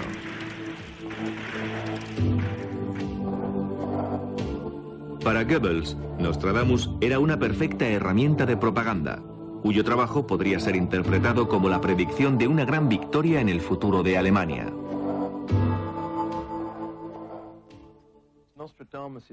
Las profecías de Nostradamus están escritas en cuartetas, que son poemas de 4 líneas. Son tan densas y esotéricas que pueden ser interpretadas de muchas formas. Para interpretar al profeta francés, Goebbels reclutó al renombrado astrólogo y estudioso de Nostradamus Karl Ernst Graf. Una particular cuarteta que Goebbels aprovechó parecía referirse expresamente a Hitler y pronto formó parte de la mística del líder nazi. Esta es una cuarteta muy famosa que contiene la palabra Hister, la cual todos aseguraban que se trataba del nombre de Hitler.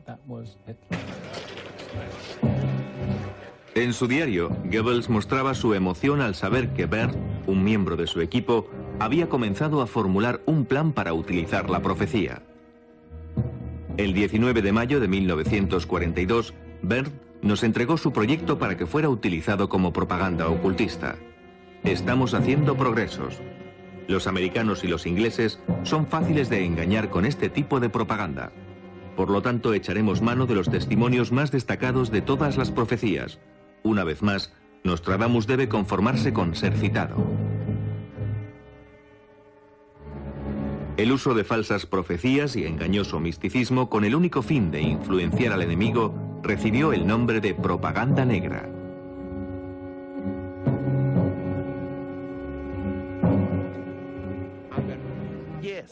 Sí, se imprimieron octavillas con las profecías de Nostradamus y las repartieron por toda Francia. En ellas se decía que si Francia no capitulaba sería destruida.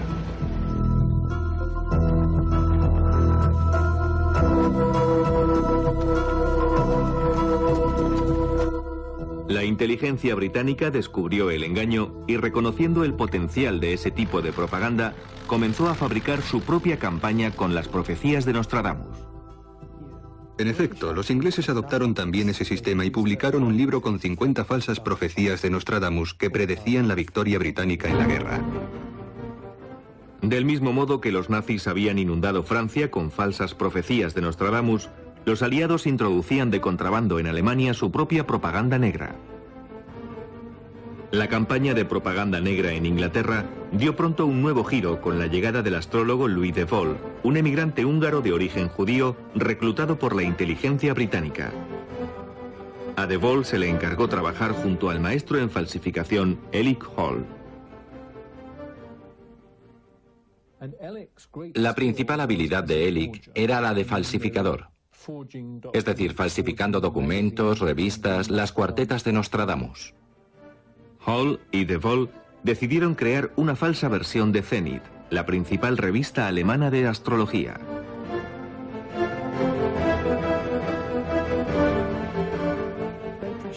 En 1943 editaron 2 números de la revista en los que intentaban con sus pronósticos minar la moral de los alemanes.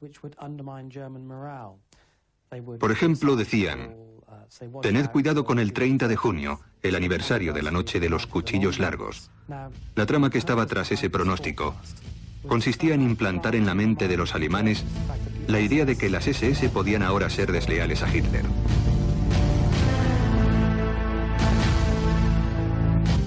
Pero su golpe maestro llegó en abril de 1943 con una edición especial de Zenit.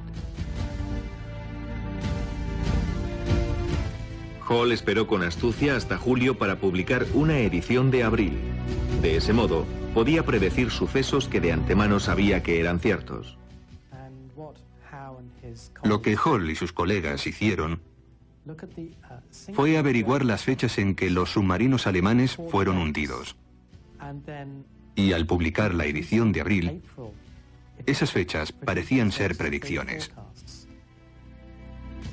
La inteligencia británica creía que si estas predicciones llegaban a manos de los reclutas en los submarinos alemanes, el resultado sería una pérdida de moral e incluso hasta podían llegar a sublevarse.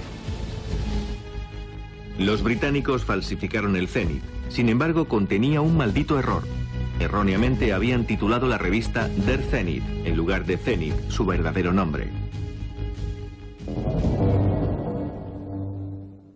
Astrología y espionaje pronto se verían enfrentados de nuevo en lo que muchos aún siguen considerando el incidente más extraño de la Segunda Guerra Mundial. El momento en que Rudolf Hess, ayudante y consejero del Führer, y uno de sus amigos más íntimos, realizó un asombroso vuelo en solitario a Escocia. La idea de Hess de llevar a cabo ese vuelo comenzó con su creencia de que al pertenecer los británicos a una raza nórdica, simpatizarían con la causa aria y que incluso se les podría persuadir de unirse a los alemanes si Churchill lograba ser derrocado. Uno de los mentores de Hess, Karl Haushofer, reforzó su ideal al contarle un sueño que había tenido.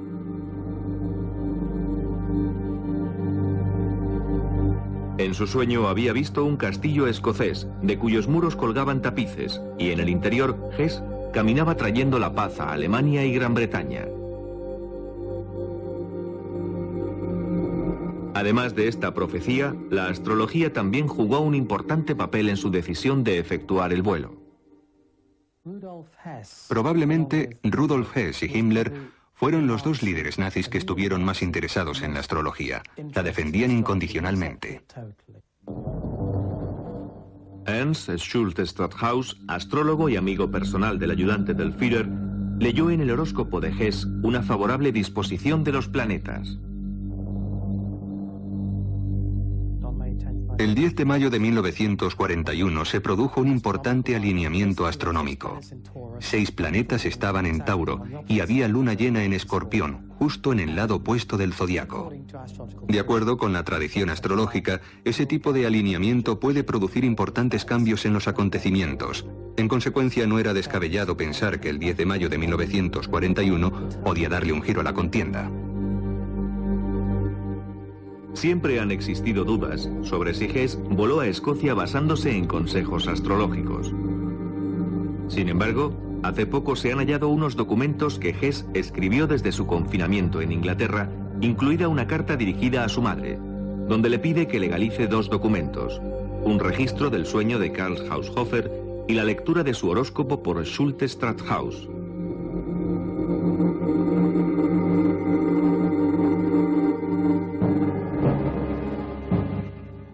Hay quien cree que antes de partir, Hess mantuvo una reunión con el Führer. Unos 6 días antes de iniciar su viaje, Hitler y mi padre mantuvieron una reunión que duró 4 horas.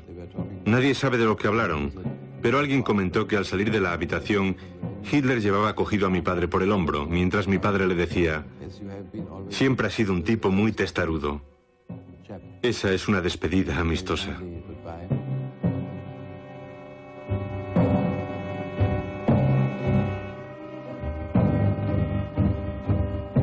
Sea lo que sea que hablaran Hitler y Hess, el caso es que el 10 de mayo de 1941, a las 5:45 de la tarde, Hess subió a un caza Messerschmitt y voló a Escocia. Tenía planeado reunirse con el duque de Hamilton, a quien había conocido por medio de Karl Haushofer. Hess esperaba servirse del duque para eludir a Churchill e intentar obtener la paz directamente con el rey de Inglaterra.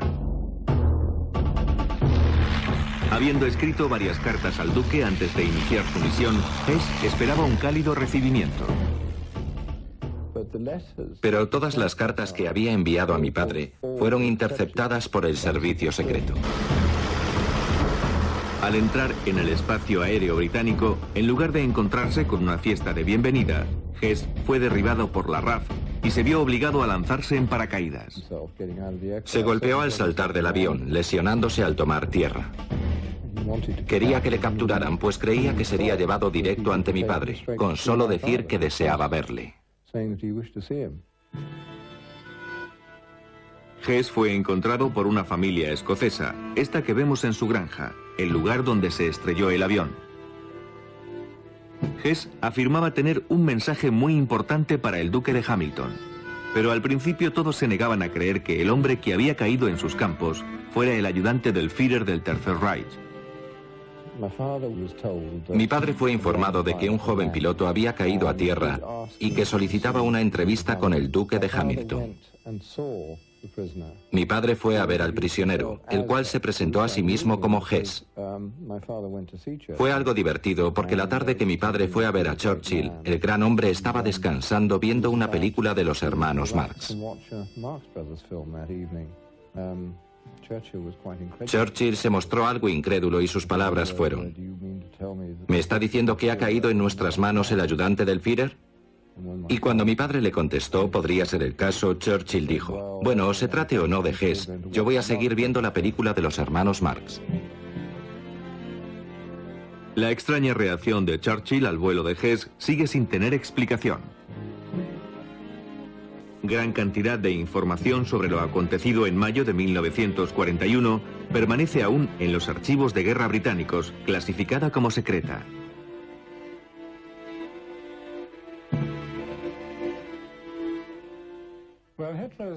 La reacción de Hitler al vuelo de Hess constituyó una de sus mejores actuaciones. Hizo una gran representación. Se mostró sorprendido, conmocionado, horrorizado y todo lo demás.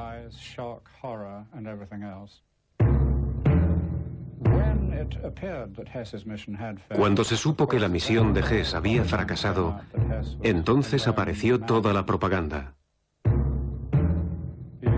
Que Hess estaba loco, que había actuado solo, que estaba alterado, que le faltaban un par de tornillos.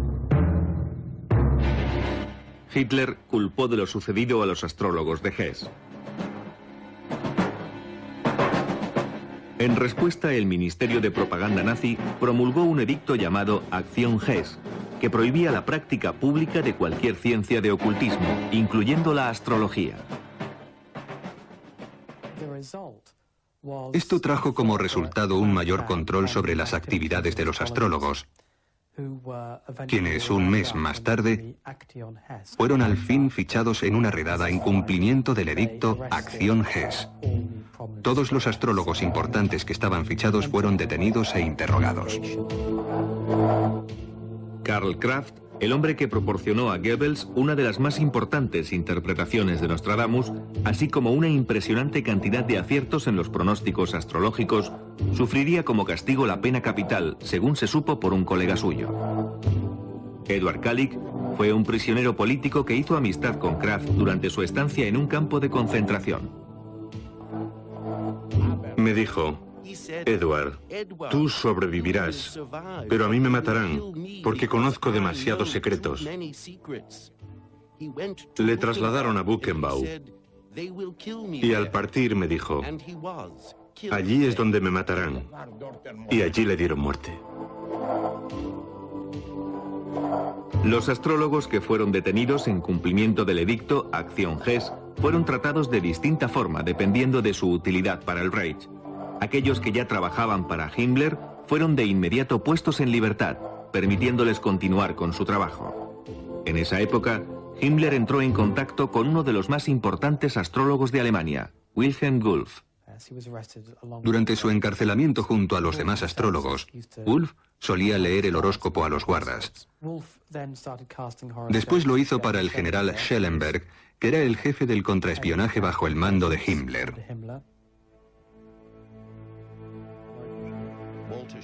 Walter Schellenberg era el jefe del servicio secreto político, parte integrante de las SS. Era mi superior y mi amigo.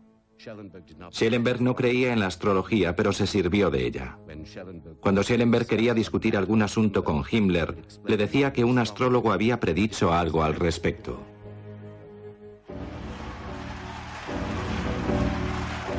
En 1943, Wulff predijo que el 20 de julio de 1944, Hitler sobreviviría a un gran peligro, que caería enfermo en noviembre de 1944 y que moriría misteriosamente antes del 7 de mayo de 1945. En base a esas predicciones, Wulff se convirtió en el astrólogo personal de Himmler y en uno de sus más leales colaboradores. Todas esas predicciones tuvieron lugar.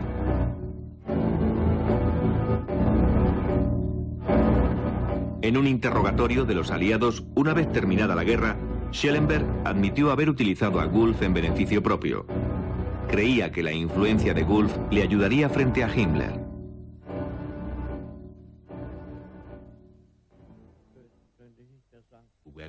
Durante el proceso de Nuremberg, mientras estuve en prisión con Schellenberg, aún hablábamos de ello. Él se sentía muy orgulloso de que Wilhelm Wulff hubiera podido influenciar a Himmler. De acuerdo con el testimonio de Schellenberg, la idea de un golpe de Estado obsesionó a Himmler durante las últimas semanas de la guerra. Al consultar los astros, supo que su intención de derrocar al Führer podía tener éxito. Fue a finales de abril de 1945, cuando las tropas soviéticas que ya habían cercado Berlín comenzaron a tomar los suburbios de la ciudad. La guerra estaba por completo perdida. Himmler recordó una conversación que había mantenido antes con Wulff en la que le decía: parece que Alemania no sufrirá ningún desastre hasta 1945.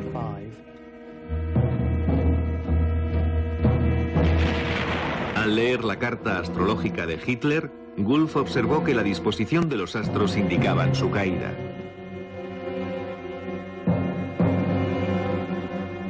Wulff y Schellenberg continuaron incitando a Himmler para que derrocara a Hitler y tomara posesión del cargo como líder del sombrío Reich. Tanto Schellenberg como Himmler intentaron ganarse el favor de los aliados. Curiosamente, en los últimos días de la guerra, en una reunión entre Himmler y un representante del Congreso Mundial Judío, a la que Wulff asistía como astrólogo de Himmler, parece ser que este último estuvo de acuerdo en no exterminar más judíos. A pesar de la orden de Hitler de continuar hasta el final con el exterminio, la contribución de Wulff fue decisiva para convencer a Himmler de que debía suspender por un tiempo la matanza.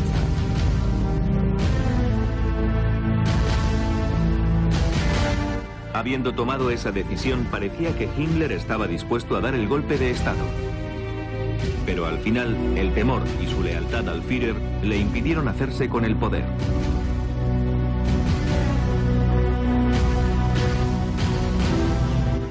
Himmler aún tenía esperanzas de que alguna fuerza mística alterara el destino evitando la inminente derrota.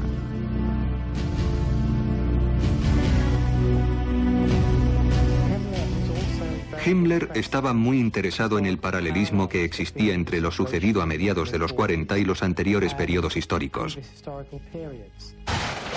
Himmler recordaba que durante la pasada gran guerra alemana contra Rusia, se decía que la fortuna había cambiado al morir la zarina Elizabeth. En abril de 1945 falleció el presidente Roosevelt. Y Himmler lo tomó como una señal de que la historia estaba a punto de repetirse y que Alemania saldría victoriosa de la guerra.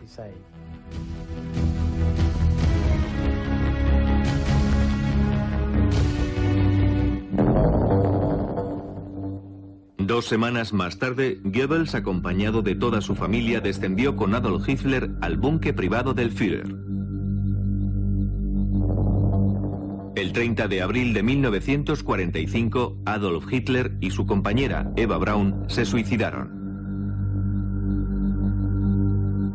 Goebbels envenenó a sus 6 hijos y después disparó contra su esposa y contra él mismo. Disfrazado de soldado raso alemán, Heinrich Himmler casi logró escapar. Fue arrestado por los británicos, pero durante un reconocimiento médico mordió una cápsula de cianuro que ocultaba en la boca. A las 11:04 de la noche del 23 de mayo de 1945, el jefe de las SS, que había puesto a las fuerzas sobrenaturales al servicio de la gloria aria, había fallecido. En noviembre de 1945, varios altos cargos nazis fueron llevados a juicio por los aliados en Nuremberg.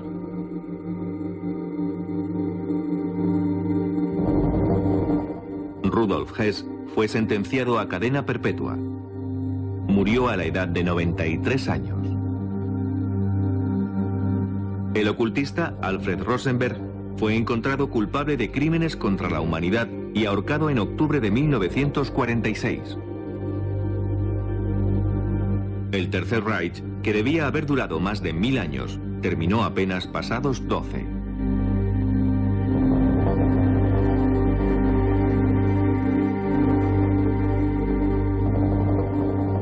Hubo cerca de 50 millones de muertos.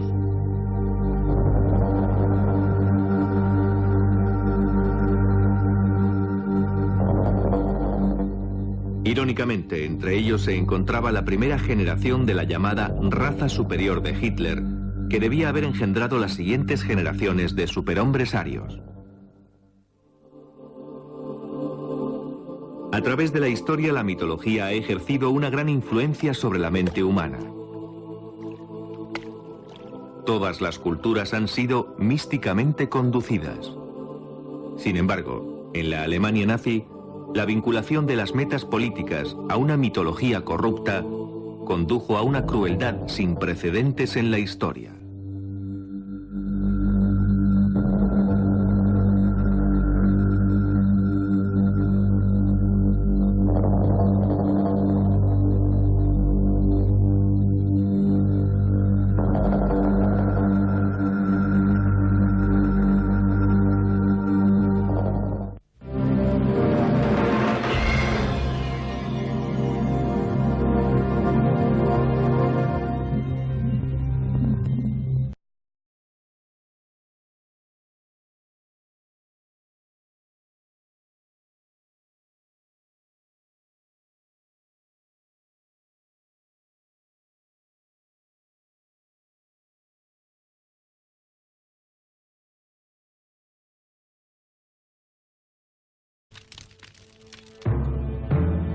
Su círculo de amistades, muy vinculado al ocultismo, le ayudaría a alcanzar sus metas. Entre ellos se encontraba el ayudante del Führer, Rudolf Hess, cuya correspondencia revelaba una gran devoción a la astrología y a la interpretación de las estrellas. Alfred Rosenberg, el canciller nazi de filosofía y educación, que escribió el libro que explicaba los principios de la religión nazi. Joseph Goebbels, ministro de propaganda de Hitler, cuyos diarios dejan constancia del uso que hacía de los pronósticos astrológicos para planificar la guerra contra los aliados. Y Heinrich Himmler, jefe de las SS y responsable de los campos de exterminio, cuyos documentos personales revelan que fue el maestro del ocultismo del Tercer Reich y en el fondo el artífice de la nueva religión nazi.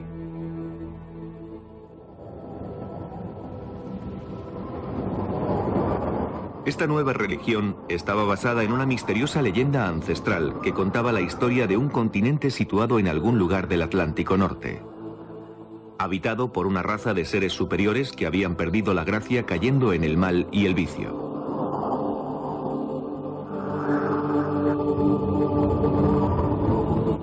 Una gran inundación borró a estos seres de la faz de la tierra.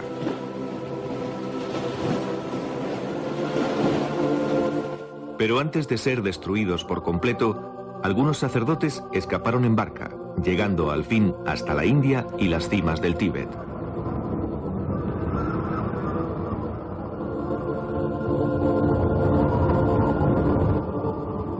Los místicos tenían la creencia de que estos sacerdotes que lograron huir eran el origen de la raza aria elegida por Dios, de la que descendían todos los pueblos de Asia y Europa. A ese lugar se le llamó Atlántida.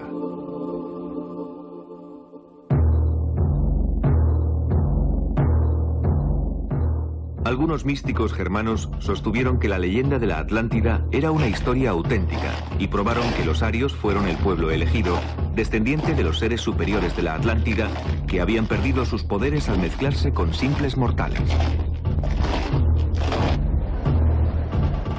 La semilla de la doctrina nazi se basa en estas teorías.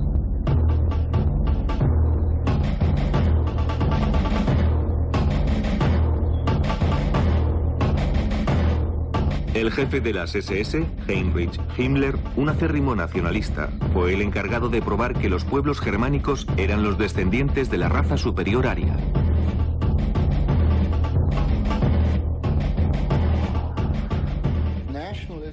Todos los nacionalistas, en particular aquellos que creían en la superioridad de la raza aria, apoyaban la idea de una isla desaparecida de la Tierra sin dejar. Los nazis comenzaron a sacrificar personas para experimentar con sus cuerpos.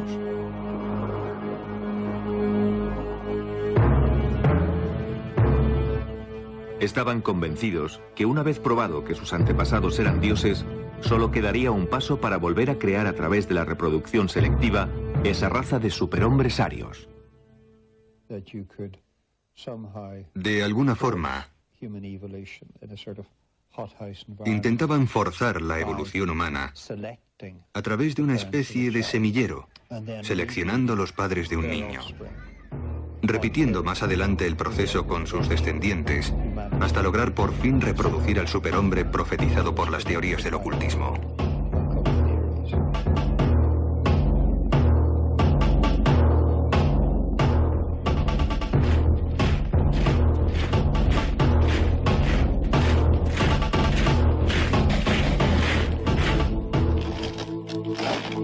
Hitler proclamó: cada 700 años la humanidad avanza un paso más.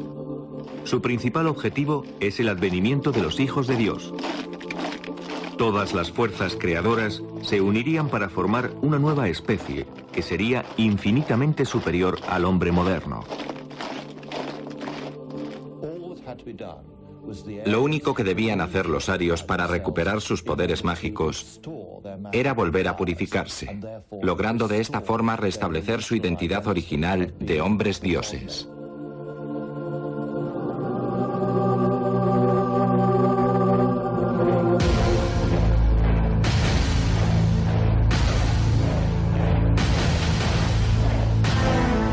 Los proveedores de crías fueron las SS. Himmler solo reclutaba a los más fuertes, a los mejor dotados y a los jóvenes que consideraba más apuestos. Altos, rubios y de ojos azules. Estos futuros guerreros debían estar bien educados y pertenecer a familias de pura raza aria.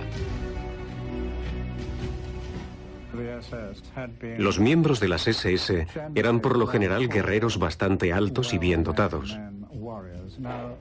Himmler había decretado que los aspirantes a las SS debían tener una altura de 1,80 m. Además de poseer la altura requerida, debían ser de pura raza. Estos oficiales tenían que demostrar que desde 1750 no había existido mezcla alguna que dañara la pureza de su ascendencia germánica.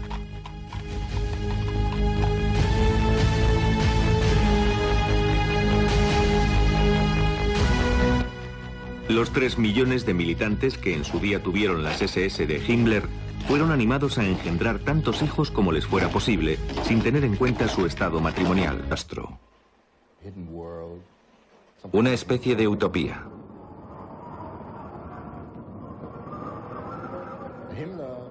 Hitler centró la búsqueda de esa raza superior en el Tíbet, la raza superior de la Atlántida, como a Hitler le gustaba llamarla, cuyos descendientes podrían aún seguir viviendo en las montañas del Tíbet.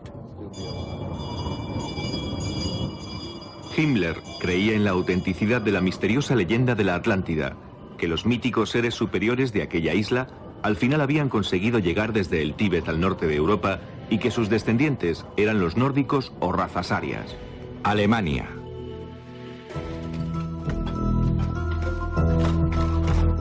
Bajo las órdenes de Himmler, el gobierno financió expediciones al Tíbet que fueron enviadas en busca de pruebas de la existencia de sus antepasados. Para documentar este proceso, los investigadores nazis filmaron esta película. Una vez terminada la guerra, en 1946, durante un interrogatorio llevado a cabo por el ejército norteamericano, un científico de las SS que había dirigido una de las principales expediciones al Tíbet describió así su primer encuentro con Himmler. Himmler hizo alusión a su creencia de que la raza nórdica no había evolucionado, sino que había descendido directamente del cielo para asentarse en el continente desaparecido y que antiguos emigrantes de la Atlántida habían fundado una gran civilización en Asia Central.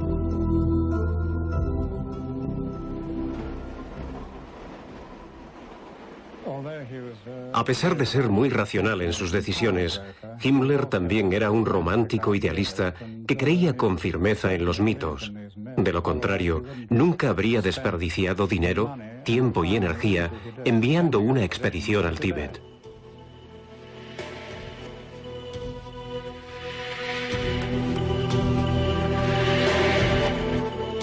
Las poblaciones del Tíbet fueron sometidas a una completa inspección por los investigadores nazis, que trataban de encontrar lo que el partido dio en llamar rasgos físicos arios, frente estrecha, largos miembros y facciones angulosas.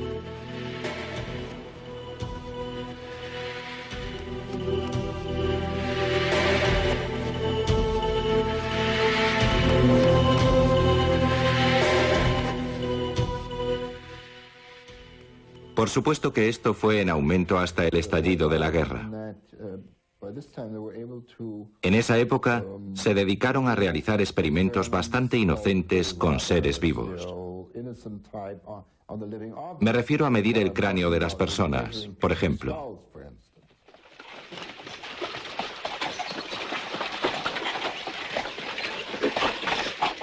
La búsqueda de pruebas que demostraran la superioridad de la raza aria pronto se convirtió en un acto criminal.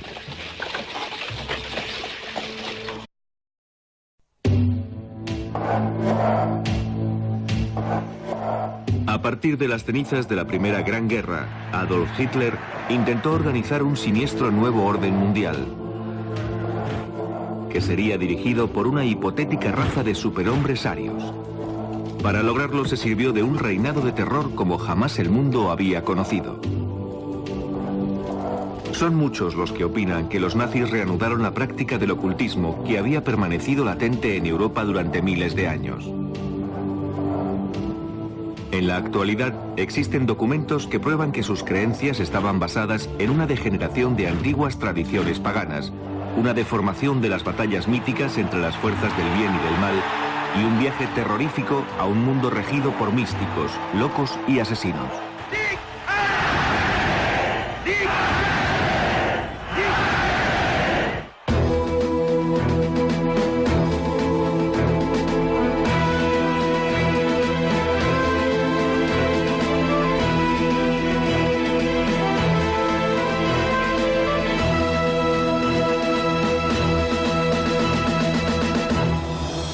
Nazis, la conspiración del ocultismo. La parte tibetana del Himalaya. En los años 30 los nazis iniciaron en el techo del mundo la búsqueda de pruebas sobre la existencia de antiguos sumos sacerdotes a los que consideraban sus antepasados.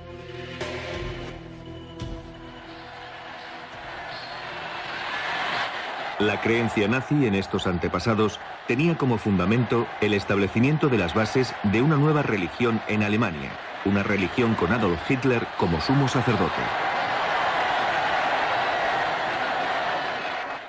Como inspiradora de la nociva cruzada de Hitler, existía la creencia de que la pureza de la sangre aria estaba siendo contaminada por las denominadas razas inferiores, y que una vez libre de elementos extraños, una nueva raza de superhombres arios gobernarían el mundo. Esta era la interpretación nazi de antiguos mitos, en un culto al creador que se remonta a miles de años en el pasado.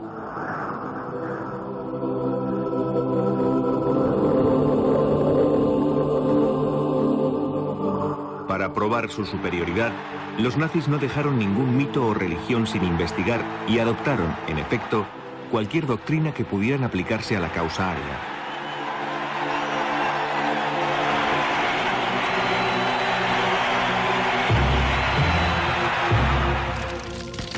Como fundamento de esta nueva doctrina, Hitler necesitaba eliminar a las otras religiones rivales. Para conseguir el control absoluto, Hitler, además de utilizar el poder del mito, se sirvió del ritual cristiano. Himmler hizo saber a las SS que tenían un sagrado deber hacia su país y su Führer, el de engendrar niños arios saludables. Una de las ideas de Himmler tenía que ver con la poligamia.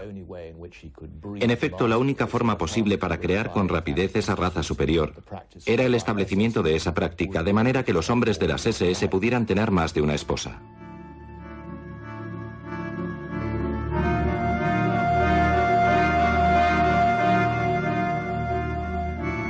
En 1935, Himmler creó el programa de las SS Lebensborn, que significa fuente de vida.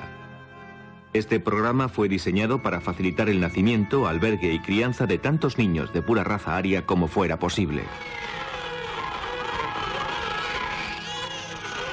El programa de Himmler fue documentado con imágenes reales que mostraban a los recién nacidos del programa de Lebensborn.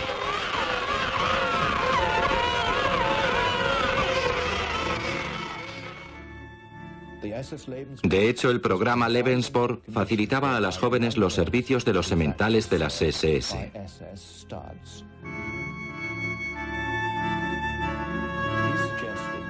Himmler aconsejaba no renunciar a los placeres de la maternidad a las jóvenes arias alemanas que no eran capaces de encontrar novio o marido.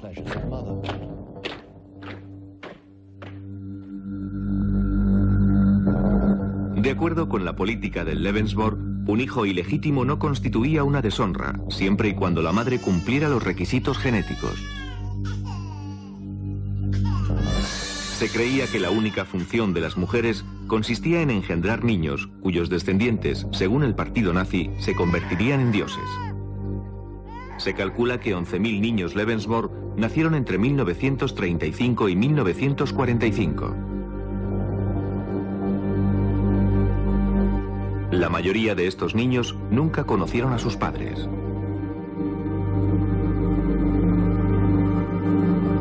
El semanario de las SS afirmaba: solo cuando el número de cunas sobrepase constantemente al número de ataúdes, podremos mirar con alegría hacia el futuro. Los niños nacidos bajo el programa Lebensborn se convertían de inmediato en propiedad del Estado. Algunos fueron criados en hogares Lebensborn, mientras que otros fueron adoptados y criados por familias pertenecientes a las SS. Durante la guerra, los niños con rasgos arios fueron raptados en los países invadidos, siendo enviados a los hogares Lebensborn en Alemania. Los documentos nazis indican que solo en Polonia 200.000 niños raptados fueron a parar a los hogares Lebensborn, donde recibieron un profundo entrenamiento en todo lo referente a la cultura y mitología nazi.